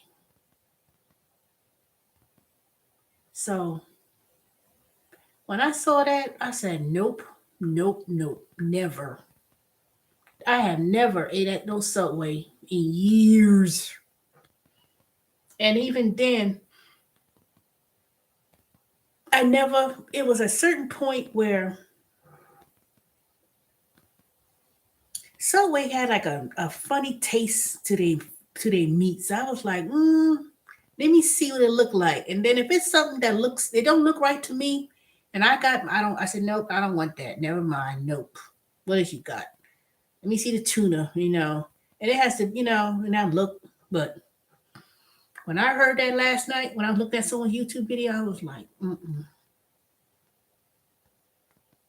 And I don't know what people go to their stupid, retarded ass mind to think that everything ain't probably put on TikTok. Everything you feel on social media, you think it's funny. I don't. I said I sure hope these people went to jail too. I sure hope so. But that was the most disgusting thing I heard. I was like, ugh. And can you imagine?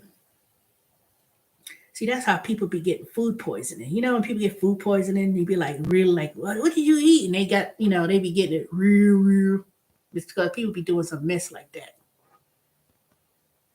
I know some people say, don't ever bring food back because, they may spit in it. And da-da-da. I always hear people say that. I know, Colas, you love to say that. Every time if I say something, you always like to say that when I complain about going to certain places and something happened. You say, they'll spit in your food. That's why I don't ask for the same thing. I totally go for a whole new. I know they could do it in the new food or whatever you order. That's why I look.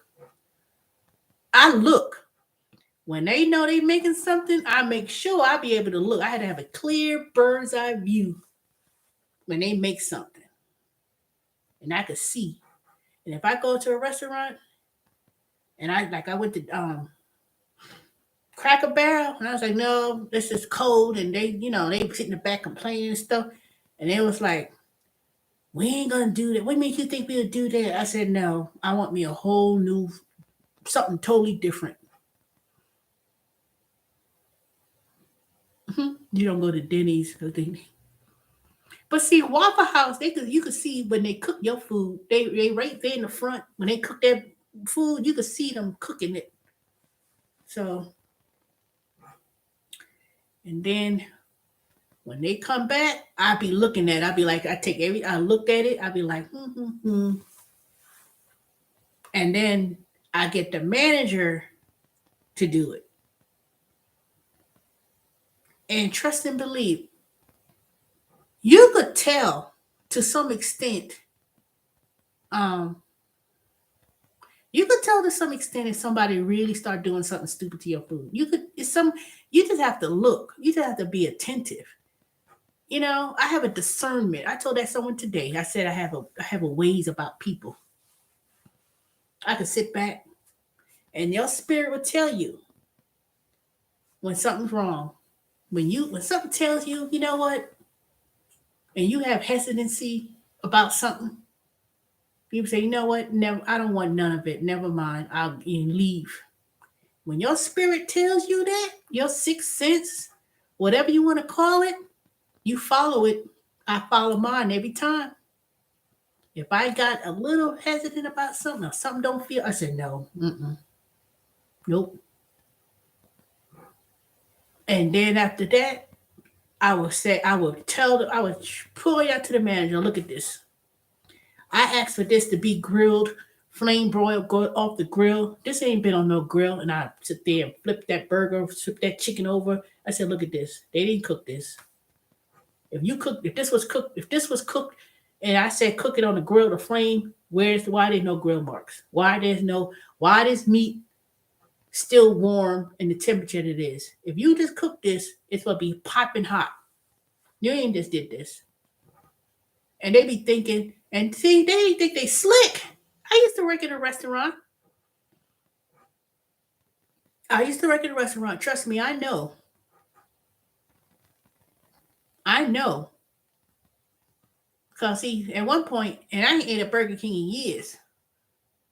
At one point, I used to always go to Burger King. I said, I want mine off the flame. Because, you see the smoke coming the chimney. They got a flame broad. If you tell them I want it flame broad, that means they have to put it on that flame. They still got that at Burger King. I know I see the smoke coming up, whatever. And I get it. And they fix it. All you gotta do is open the bread and look at the meat. If they done it the way that you asked them to do it, you would see it. But it's not like I say, y'all ain't do this. Y'all ain't do this. Y'all ain't cook this the way I asked to cook. Let me get my money back. I'm not eating over here. Nope. No, no. Mm-mm. You know? See, people think that they be just rush to put it in a bag, rush to throw it in your bag and be quick to give you the bag and hope that you leave, drive off. Mm-mm. That's what they want you to do. So they ain't gotta worry about me eating at no fast food places no more. No more. None. Zero. Only place I'm gonna go is the only place that I'm gonna go is to Chick-fil-A, and even Chick-fil-A is gonna be kind of limited for a while with me or Culver's, and that's if I feel like driving down to Snellville and driving, it's not like far, but it ain't like close either. Other than that, it's gonna be real limited for me to be eating fast food anymore. Very limited. Limited. These prices is too high for one, and number two, after hearing that, I said no. Nope, can't do it. Can't. I can't do it no more. So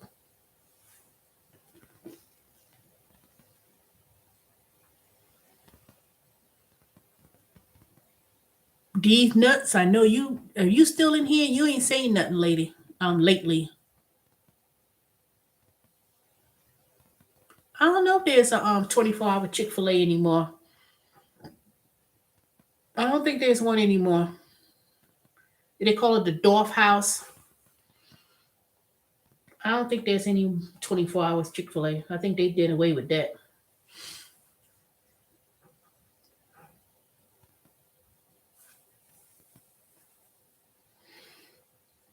I think they done away with that. I don't know if they have it anymore. Besides, I wouldn't drive all the way over there to find it either. I mean, like I said, Chick-fil-A still has good service and stuff, but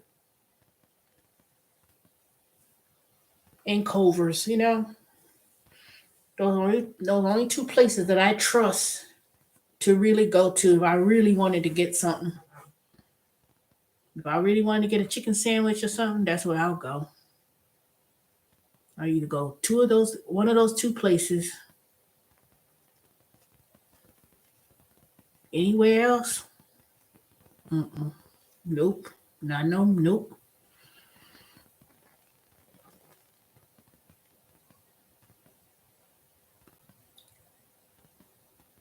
Because for some reason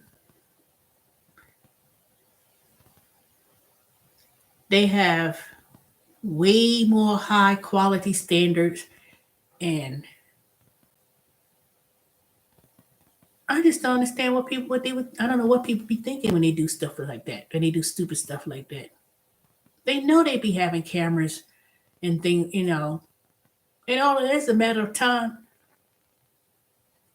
before when they start looking at it and all it takes is somebody to get sick and be like, oh my God, then they say what you ate, and then you go to the hospital, you take a stool test, and somehow or another they could trace it, and they be like, mm, why would you do that? Just to go to jail. Just to go to jail. That's why when I went to places, I used to always go there, and they used to hand the fries with their bare hand. I said, where your gloves at? You ain't just, I don't care if you put a piece of paper and try to grab. That's why I be looking. And they got in the state of Georgia, you ain't got to wear the glove, or whatever. I think they changed that. Now, when they have the food, they got that.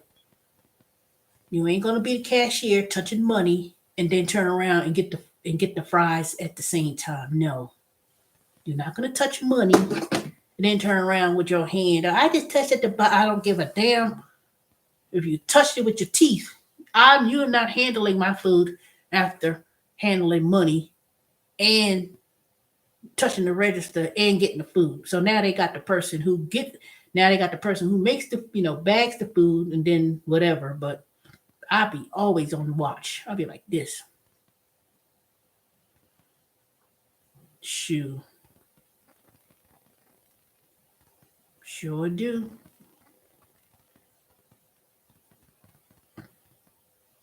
All right. I've been on here for an hour and 45. It's after midnight. All right, y'all. Y'all ain't on here. Y'all ain't talking. But okay, Colas, David, Twist and Lock. Go ahead and check that out. Let me know what you think. Side Jobs 305, Romeo, Torsten, D Nuts. I'm out of here. Wait, what you say? No, but the shortage, I'm here. The food shortage. You ain't say nothing. I'm about to go.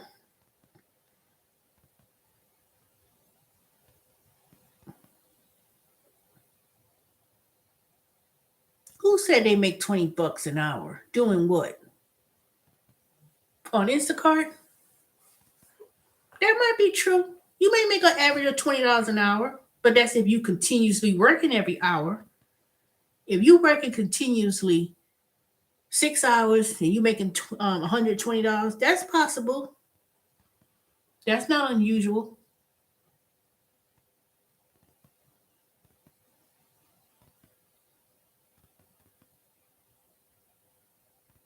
That's about right. But you can make about $20 an hour at Instacart.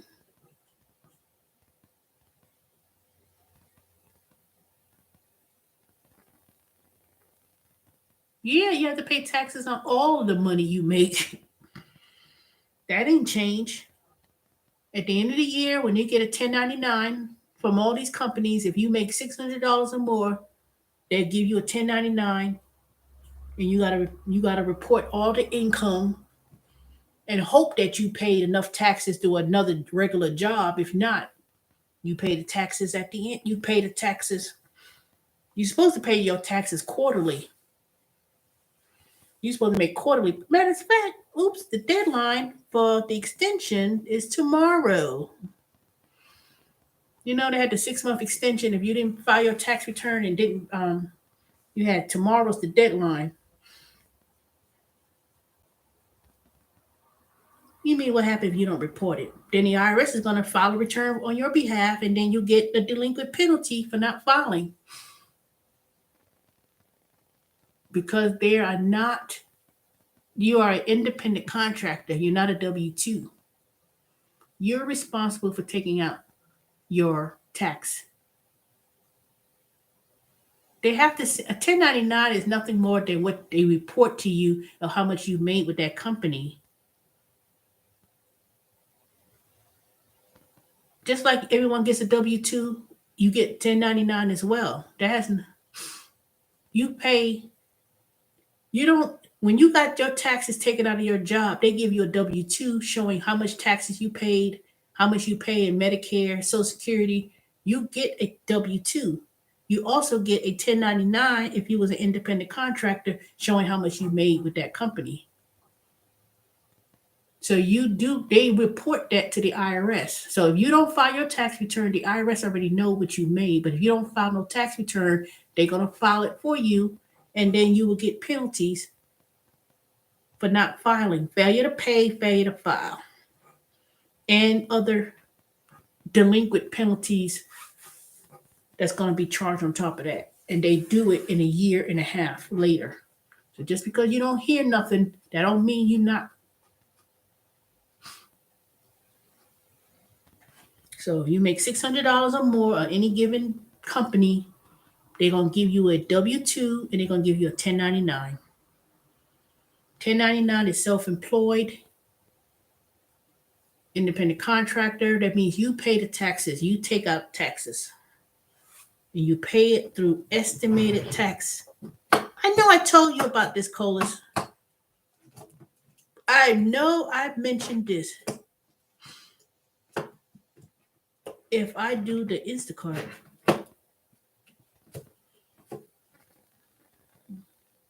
you are never going to do that. That ain't never going to happen. Besides, even if you don't get a report, even if you don't get that 1099, you're still supposed to report all cash. All income is to be reported. So even if you don't get one from a company, okay, you know what? I'm going to make me a new video, and that's going to be on my new channel. I'm not going to talk about taxes on this channel anymore. So you need to go to the TPS. Yes, you do report the tips. Stop acting like you don't know. I know you know. You listen to me every day. You knew I told y'all for 4 years that you report all cash tips. You just doing that you just doing that because you're trying to act like you don't know. You know. Stop acting like you don't know that. You knew that.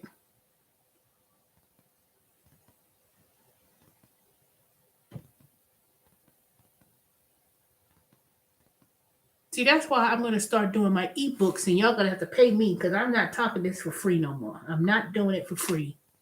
No more.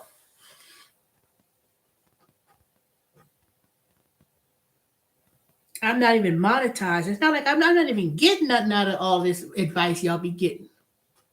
I'm not doing it no more. But I'm going to bring up a topic that I'm going to talk about, but I'm not going to do it tonight because it's going to be too long, and I don't want it to be lost in the shuffle. And it's going to be another topic about the law they was going to be passing that most people are not aware of, that the banks is going to report to the IRS how much money you have in your bank accounts. They want to know they want to know how much you're carrying on your bank account. So that's going to be a whole new discussion. I'm not going to talk about it now, but I keep forgetting. Colas, I'm not studying you because you don't let me call you out of your name and say something.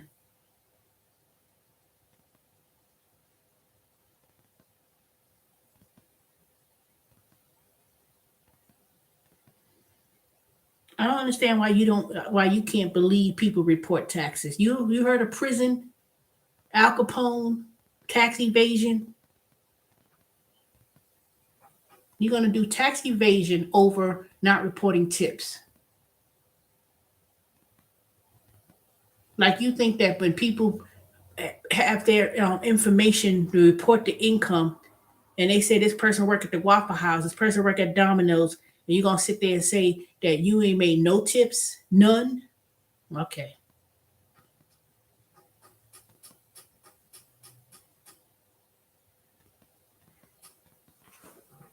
When your ass go to jail, don't say nothing. Don't complain. Don't be crying.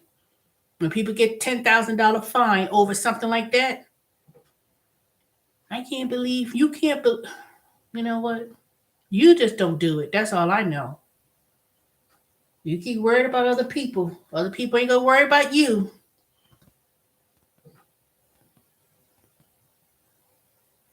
How you gonna work? How you gonna say you work as a waitress in a restaurant, and and you file your tax return and you ain't you say you ain't made no tips? Come on now. The IRS keeps data. They know the average tips that people make. You may not report all of it and account for every nickel and dime, but if you put that on there, they have a way of knowing. They have a way of knowing. There's forensic accounting, there's a way of knowing.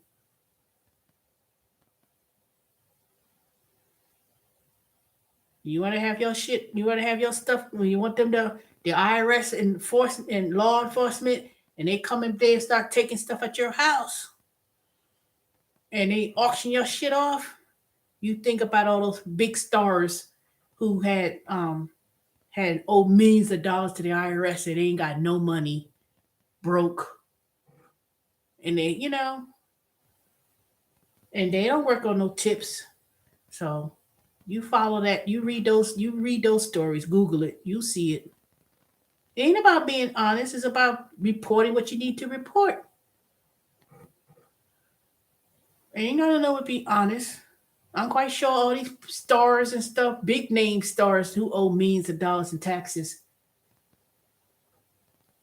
they have accountants, they have financial people, they listen to people and tell them crazy stuff. They're not even CP, no true CPA, tax law attorney, or anybody else is going to really jeopardize their license. Even though there's some people have their license suspended or whatever, their clients sue them. You can't dismiss federal taxes in bankruptcy. You owe taxes in federal. You cannot. You cannot file bankruptcy under those things. By the way, just like you cannot declare bankruptcy for owing federal student loans. Federal student loans and owing taxes is not. You cannot declare that under bankruptcy. So, just give you some free $200 per hour advice. That's a free one for y'all. So anybody want to argue and come on here and argue about I could file for bankruptcy and I could dismiss my student loans and my federal tax obligation through bankruptcy? No, you cannot. No, you cannot. And when you hear the commercials about I owe the IRS $10,000 and I went through da da da da. I'm not going to say the company because I'm not giving them free advertisement. And then they tell them they could wipe out your federal debt. First of all, the Start Clear program. I can't. That's not the name of it. I can't think of the name because I'm not trying to drag this video on because this video is not about that. The debt clear thing with that big commercial y'all hear about is nationwide. Y'all know what I'm talking about. You CNC, and this is another tip, and that is it. You have to for the IRS to negotiate a debt such as that, you have to report everything that you have.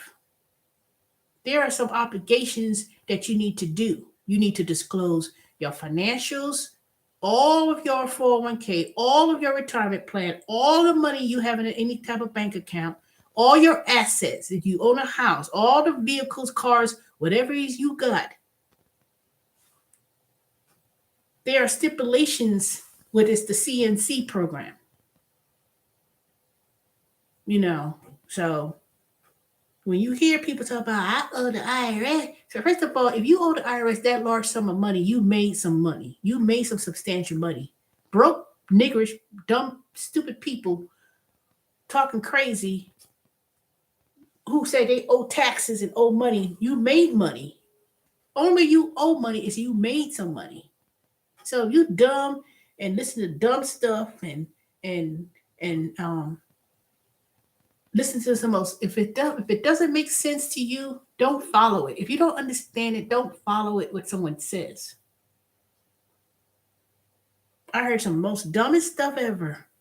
Oh, it's a African restitution where we can't pay taxes. That's frivolous. There's a penalty for making a frivolous claim. Trust me. I've been schooled, we've been trained on all that for years since I've been working there. I know it.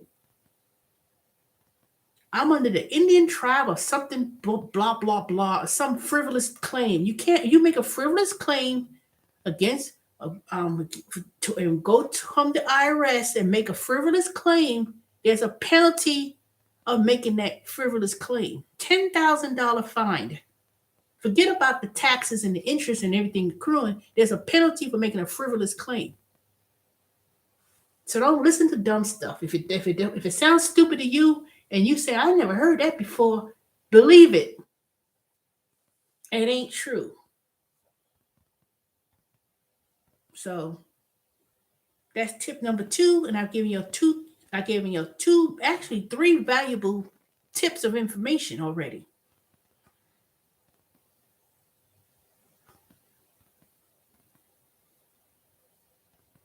It ain't high as hell, and I'm only estimating it. That's money. I don't even remember what it was. I know it's $10,000, if not more.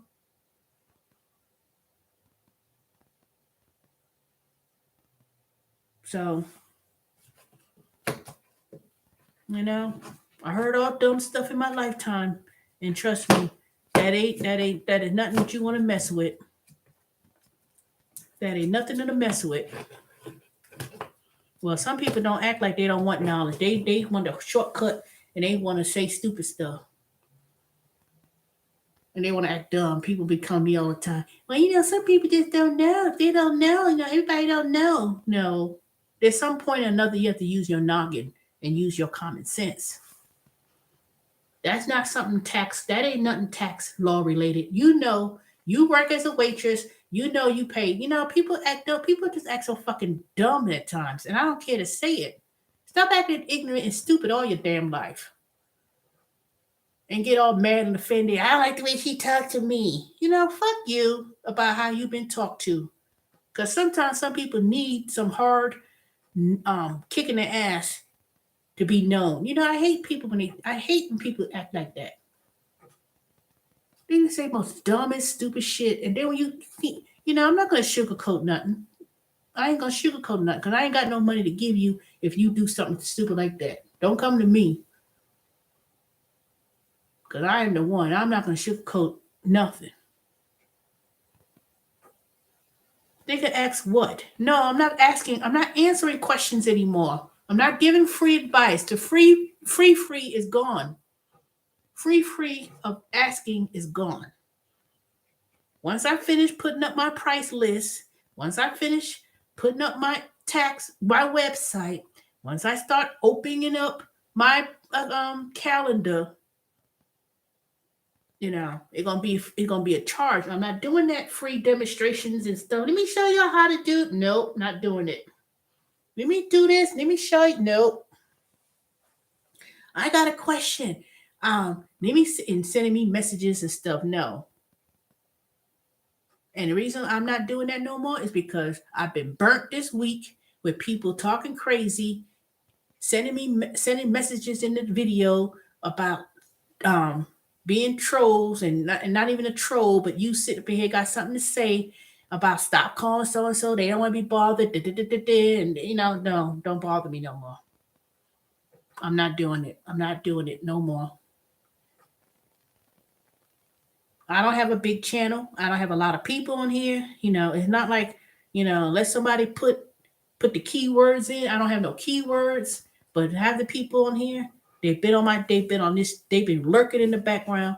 Now I ain't talking about Dorian. I'm not talking about my regulars people.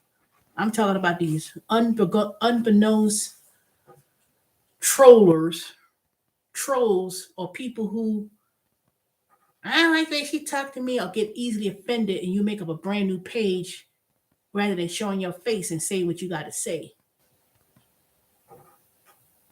I'm sick of it. I'm sick and tired of it. People always be trying to write me a book. I've been following you for years, and I don't like this. And you don't save your breath. Please save your typing. Don't come on here typing me a book. Don't come type me a book, and don't come up here making up a new name, talking about you don't if you don't agree with somebody and what they say, you always be trying to block them, or you always trying to say stuff to them. No, make your own channel and make your own opinion.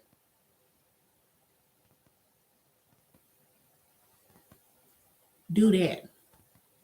But when someone tells me, um, some people don't know. At some point in a matter that you have to use your common sense about things.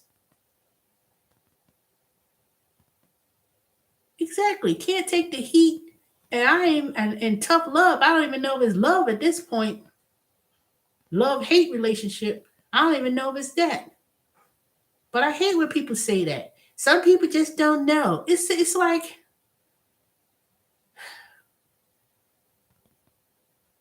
it could be. It's like certain things are just common sense. I'm sorry. Certain things are just common sense.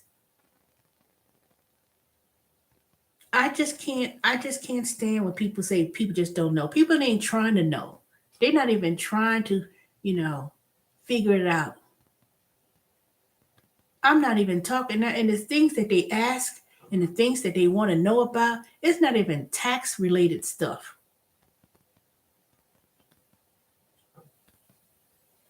I mean, they just act like, I said, how many jobs, if you had more than, once you start working, you have 1 to 2 jobs or 3 jobs or so, it's all they tell you the same thing. When you go over there and you fill out your paperwork, and they say, okay, it's time to fill out the W 2 for the federal and the state, you got that paper right there in front of your face. Read. You know, I put down I'm exempt, and you can't make no 30, 40,000, 50,000, and you ain't paying zero tax. Zero. Nothing come out your check. I'm exempt. Why do you think you're exempt? You know? Think about it. Think about it. Think. Think with your mind. I'm not talking about a person in high school or still in elementary school, and you got your first little job, and your parents claim you, and you work a little job working 20 hours a week at Chick fil A, and you don't make enough money to be, you exempt because you don't make no money. If you work 15 hours and you work a little and work minimum wage, $7 and some change or whatever, and that's understandable. That's understandable because, first of all, most of the time when they hire high school or people still in high school, young people, teenagers, and they sit down there with them, usually the manager or human resource person, when they go, especially Chick fil A and all these places, when they have HR, they they go over stuff like that with them. They go over things like that with them. I'm not talking about. things like that. I'm not talking about confusion about stuff like that. I'm working. My parents claim me that I'm not talking about that. That's a legitimate concern. Those are legitimate and good questions. I'm talking about these grown ass folks who've been working for 10 years or more, and and I'm gonna get paid under the table, and you're getting paid under the table,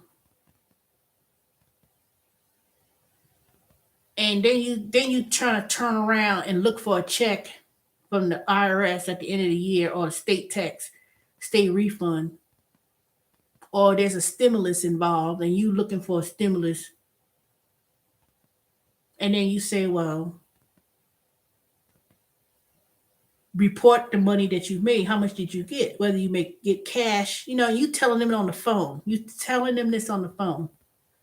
Did you do? Well, I worked under the table doing what? Okay, how much did you make? Yeah, well, I don't know. And then I was told that I'd get a stimulus check, but you asking them the questions and they dancing around the question, just dancing around the question. That's not what I asked you. I asked you, did you make any money doing anything where you made money doing any type of job? When someone give you cash, write you a check, pay you in nickels and dimes and quarters or pennies, you still got paid. Just because they didn't give you a W-2 or they didn't give you a 1099, you report, and I say this, and I even pointed out in the book. I even pointed it out. You report all tips in cash that you made. People want to dance around, wasting my fucking time. And I'm like, you need to report the cash and then put it there. Put it there in this line and put it, you answer the question to them. Just like these dumb people who be doing Uber and Lyft and all these other stuff. You can report the mileage as it relates to the gig jobs, or you take the actual expense as long as you got your receipts. Anything associated with your car, tires, gas, maintenance. Do you have your receipts? Well, I don't know. Well, okay, how do you pay for the service? Did you use a debit card? Did you use a check card? You could look on your statement and then you could just, you could choose one or the other as it relates to that one gig job or category. They didn't gonna argue. They didn't want to argue. I said, you know what? Do what you want to do. Do what you want to do. And then when the IRS gets it, they send you a letter and they make the changes. They'll tell you the reason why. I'm already telling you, do one or the other. Sometimes people need to take responsibilities and they own and take responsibilities of their own record keeping. If you don't keep track of your information, fine and dandy. But my accountant do it. The accountant, tax preparer, whomever, they do not know what you need to deduct if you don't have no information to give them. There are a lot of apps that you could keep track. Matter of fact, I keep track of my miles all the time when I do these gig jobs. When I do my gig job, I always turn on the app and I keep track of the miles on the app. And then if I wanted to link my checking account, I could link the checking account and it'll actually pull all the information from it automatically. You ain't doing no work. There's so many apps that could pull. You could link your bank account and it could pull all categories. And it do it and it does it for you. Don't even have to you don't really have to really do a whole lot of stuff. You just have to know. There's free apps too. You ain't gotta pay for some of these apps. But the point is that, you know, I'm gonna start probably November late November, I'm gonna do my other channel. I'm gonna switch over from this channel and I'm gonna do the other channel because I'm not putting this all in this live stream. This live stream's been on for 2 hours. And this live stream was not about tax. It was not about that. So Coldest, don't be trying to drag me onto something new and keep me hostage on this live chat talking about something because they had nothing to do with what I was supposed to be talking about. You knew you supposed to keep. You knew you supposed to keep track of tips and monies. You knew. I didn't know why you trying to aggravate me, and you knew I've been talking about that for years. I've been mentioning that for years. Estimated tax payments and reporting on income.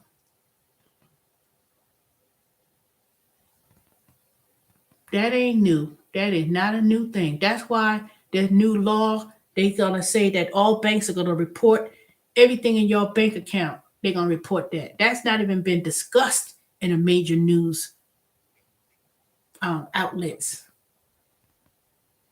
because they got so many other stuff going on that they not that thing what they passing in Congress it's been in the works. And I forgot to talk. I keep forgetting to bring it up and talk about it because I was like always talking about other stuff. But I would talk about that. Oh, I did. I don't anymore. I don't know what you're talking about.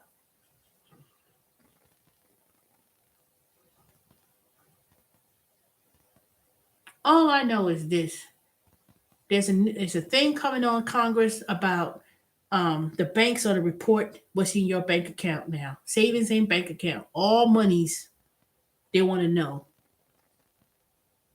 So don't be shocked and surprised when the banks start sending those letters talking about it, because I know they said the banks were going to would be doing that. Some of the credit unions said they wasn't going to do that. They wasn't going to do that.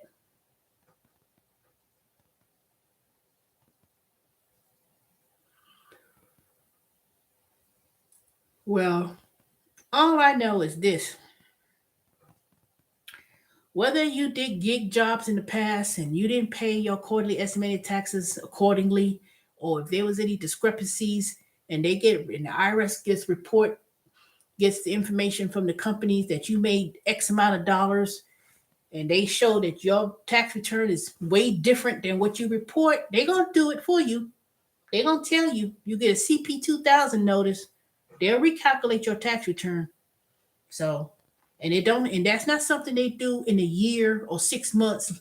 It takes at least 18 months or something like that before they start issuing that. They can send you something from 2 years ago. And you be like, well, dang, this is from me. This is past 2 years ago, two tax seasons ago. Why I'm just getting this? They have that time frame. The only reason why they probably ain't been doing it as much is because they've been so backed up behind other things, and the system they have is not updated. It's that old computer system. That's all. It ain't gonna be 10 years down the road, but it's gonna be it could happen within 16 months or whatever. But anyway, let me go. I've been on here long enough. I'm ready. I have to get up in the morning, do my class, and I do have some other gig work to do tomorrow. I gotta go to Publix and put these stickers or coupons on some product I need to find tomorrow.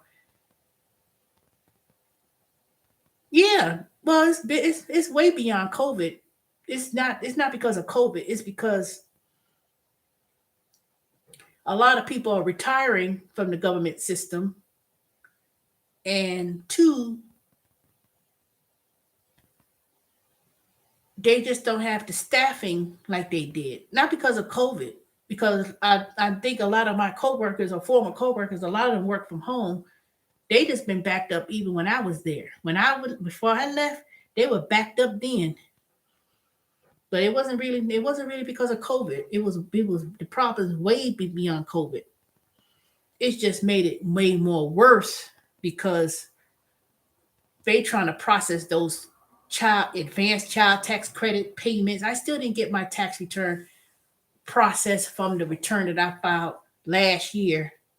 So, but that's all right. I'm gonna have to get my congressperson involved because I filed my return and I'm due a refund and I ain't heard nothing back. But they're gonna have to pay me. They always post USA jobs. They always post that IRS seasonal tax whatever jobs. They always post that. Sometimes makes me wonder if I go back to the IRS because I think after so many years I could go back, but I don't know if I want to go back. I'm gonna see. I'm gonna apply just to see what they say. I am curious to see if I would go back, but I like working at TurboTax, so I wouldn't I wouldn't even though TurboTax is seasonal. I wonder. I'm gonna go on there. I'm just gonna see. I don't know. If they do, they do. If they don't, they don't. Only reason why I would go back is because of that student loan forgiveness by working for a federal government.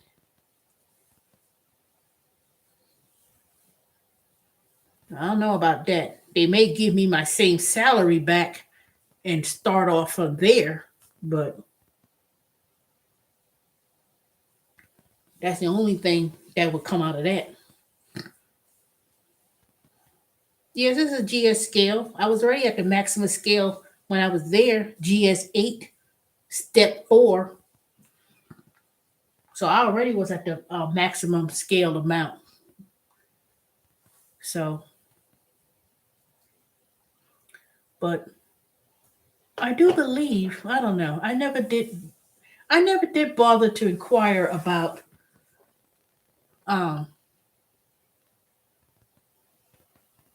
being reinstated back because it wasn't like they kicked me off indefinitely because of something egregious. It was, I had a coworker, she had TICTA involved with her, letting her being dismissed because she was looking at some of her relatives' records, and that's a no no. That's something way beyond that you don't do.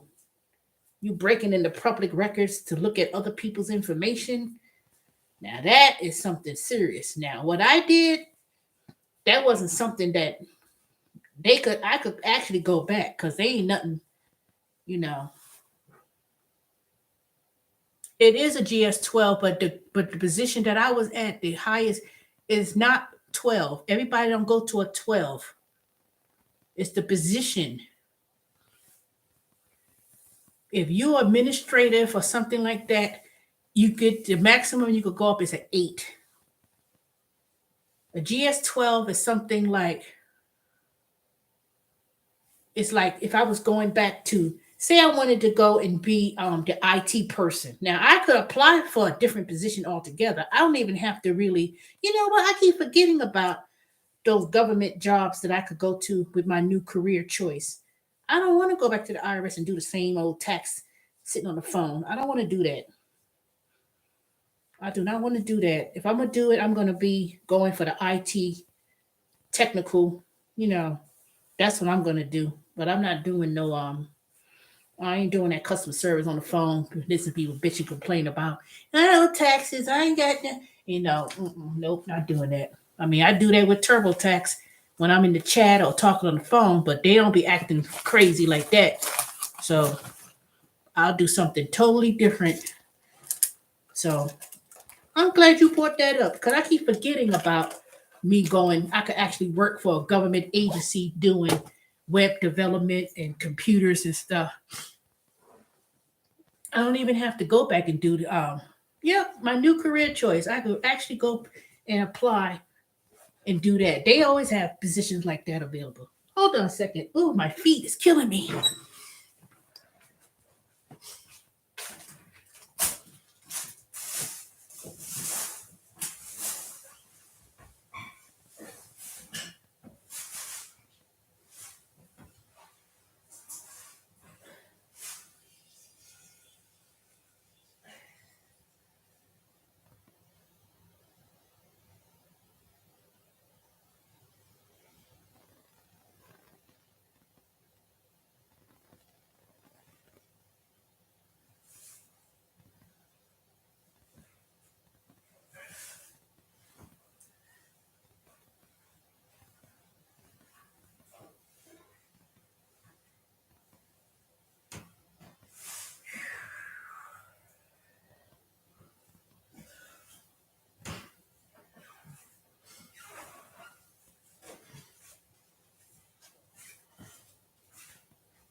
right, I'm back.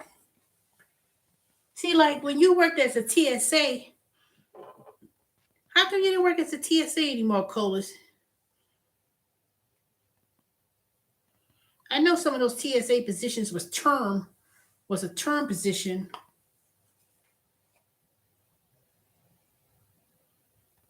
And you had like because I was term at first when I first started. I was never permanent. I was a term employee. That's why initially I started the IRS back in 1996,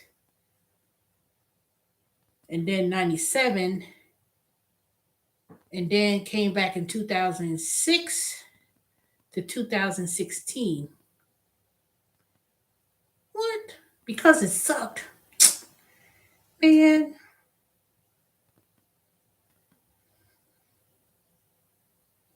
Well, maybe you could apply this time and see if you become full time. You never know. They need TSA agents because they.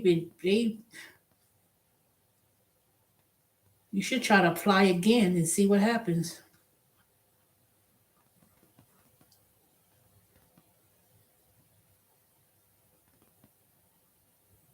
It's been a minute since I really gone on USA Jobs to look for a job anyway. Because I apply and then, I don't really fill my thing out really completely like I should. But I may have to start going looking at the USA Jobs again, especially for the new career. And even if it's not exactly web development or Java, because government is so behind, I could still do something related to technical IT, especially if there's a demand and a need. So I would try it again. You probably have a better chance going full time now if you did it again.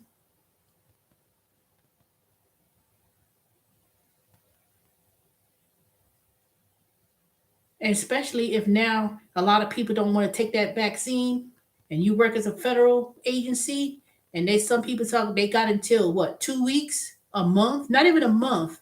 They have less than a month that if they're not vaccinated, they getting fired.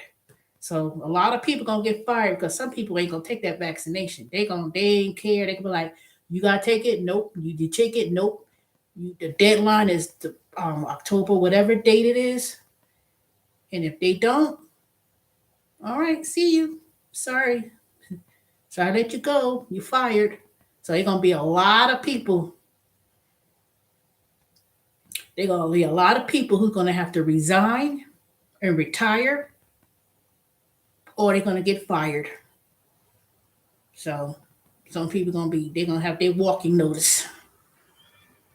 So I think this is to when I think now that I think about it, this might be the perfect time for me to apply on USA Jobs and see what happens because some people ain't gonna do it. They don't care. Just like those school teachers and those nurses and people who work in those hospitals, they said they ain't taking it. They said, okay, you're gonna lose your job. And they getting on CNN carrying on crying about, I really love my job, but I should I don't, all kind of crazy stuff.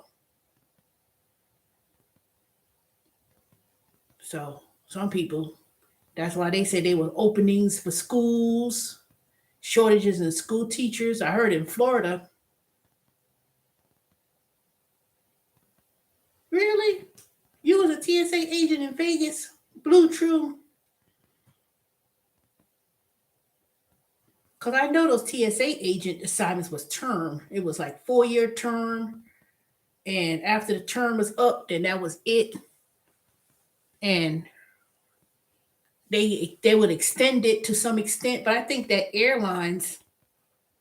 once the airlines started declining, they didn't need as many people. And then when COVID hit, oh goodness, when COVID happened, I'm quite sure that affected a lot of TSA agents and stuff too. But they probably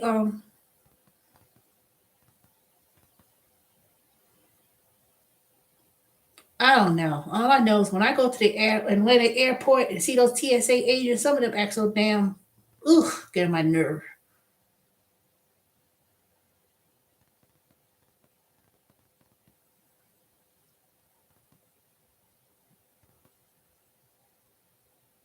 I'm not saying it's a fun job, but I don't know.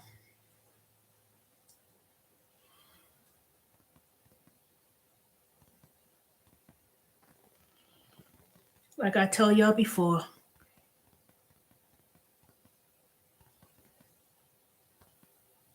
they're paying 17 an hour.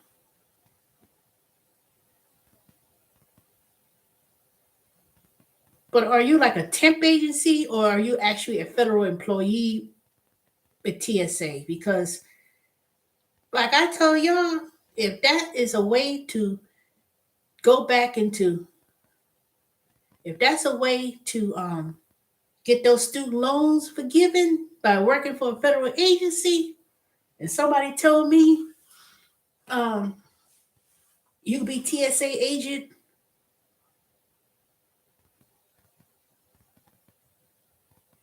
hmm,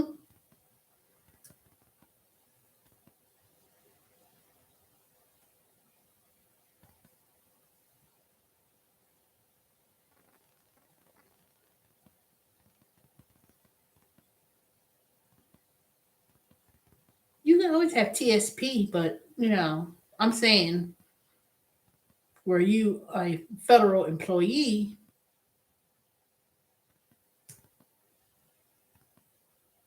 or was it like contract? Well, you know how like they contract and they hire people to be security guards because they say that's what it is.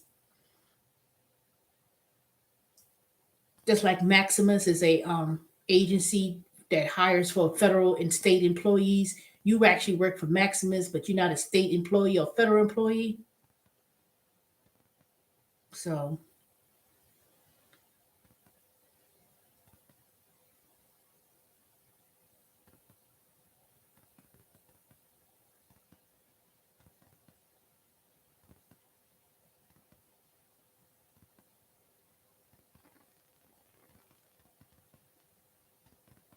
I don't know. I don't know about BTSA, but I'm gonna look into that IT components of it or something different.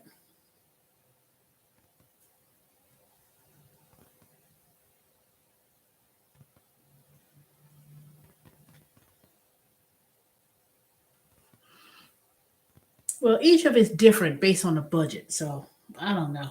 Who knows? I know one thing. It would be shocking if I was to go back to the IRS and I walk into that service center and say, "Oh my God, Teresa's back!" Some of those people, so many of those coworkers of mine probably retired, especially when December come. The union sucks even at the IRS. They didn't do nothing other than go on trips and eat and not go to their desk and do actual work. Shoot.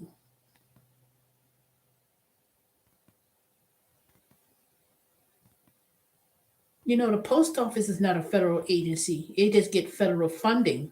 But people who work at the post office, they're not federal employees.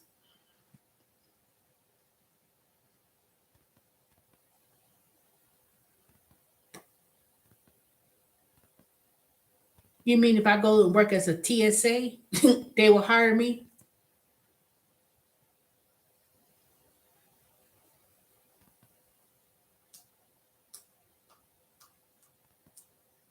The only way I'll work in the TSA is if they tell me that me working for um, that agency qualifies me as a federal employee to count towards my student loan forgiveness. That's the only reason why I would work and do that. If they tell me, yes, that's part of, they on the list for the student loan forgiveness, I would work there. I would say, okay, I'll work the night shift or whatever. No, post office is not a federal agency. They get federal funding, but they are not a federal.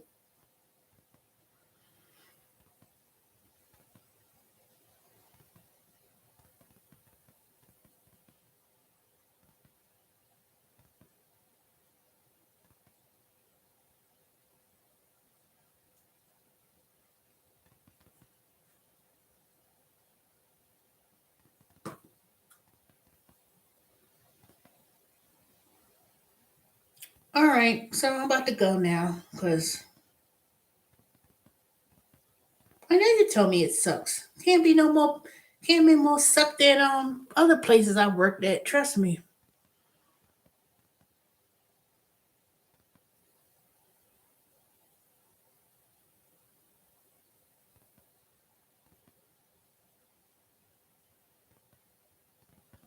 I don't know. Like I said, it's not on a pay scale. When you apply post office and you apply for the position, they'll tell you how much it is. And they're not under that old system like they used to be. They got less than 10 employees under that old civil service um criteria. So I don't know. You keep asking me about stuff. I don't work at that agency. All I know is they not federal. My classes are from 11 a.m. to 7.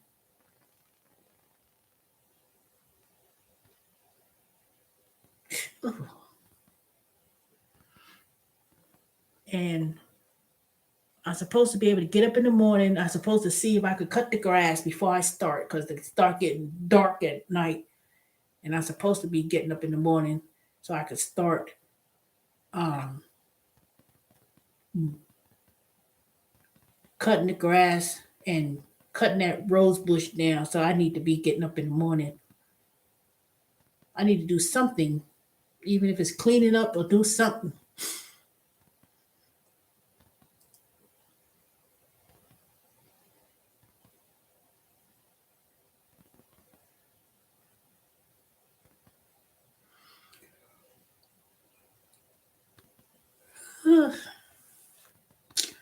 All right, I'm going to bed now. 5 of y'all still lurking in the back.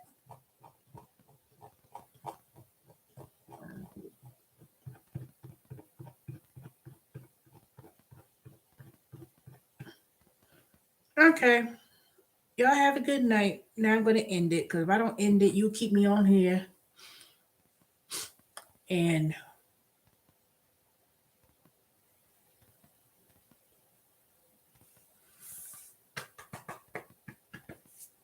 I need to do a couple of things before I start.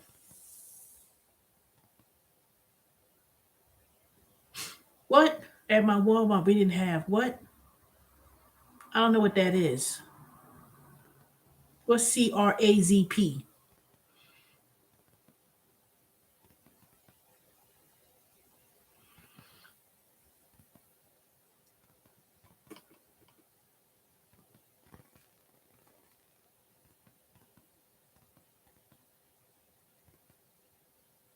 What's your question that you asked me? You said, but at my Walmart, we didn't have CRAZP. What's that?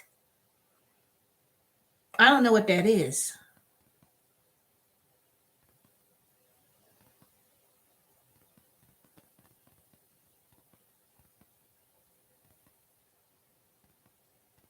I don't know what you're talking about. I don't know what Walmart came in the conversation. Oh, empty shelves. Well, I don't shop at Walmart, so I don't care.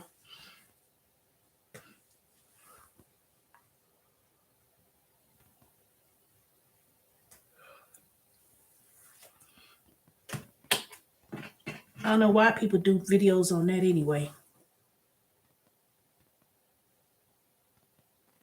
I don't shop at Walmart for groceries. If I go to Walmart, I'm going to do my survey assignment if I have something to do there. But it's just a regular Sam's Club. So I don't know. I don't see it being empty like that. I don't know. Like I said, I don't go to Walmart to shop. I don't go in there. All I know is I went to Target, and Target, I saw they had empty shelves. Look for milk and and the juices. So I could see it being not scarce, like, oh my God, ain't nothing here, but Target. And I don't know. Who knows? They're gonna put what they're gonna put. They're gonna put on the show what they're gonna put on the show. The price is gonna be what it is. All I know is when it's the first of the month, and know you could tell people got their SNAP card or food stamps, they got their cart filled up to the brim. Like it's crazy, you know. I ain't got no food stamps. Maybe I should apply. Because technically I did file for unemployment, but I ain't heard nothing about that. So I'll be surprised if they told me. I'll be surprised if they told me that I qualify for food stamps. Because I chew, man, I'm gonna see. I'm gonna put down. I said this is what I made for these last few months. $200 for Amazon, 100 something this day. I'm gonna go because that don't sound right to me.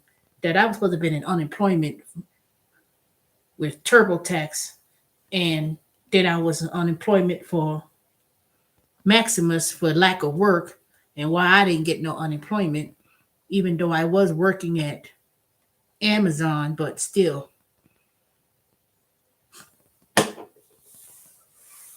All right. Y'all have a good night because it's going on 1 o'clock. Well, I don't know what to tell you, Colas. You just have to go online and see what happens. Maybe you could get it. You know, you do have people in your household. You never know. Just apply. I thought you said you live with your sister, and don't they have what 4? If it's more than 4 you're in the household and your income don't support it, you could probably apply and see. You never know. All right, y'all have a good night because I'll be on here forever. Like, comment, and subscribe. Appreciate you.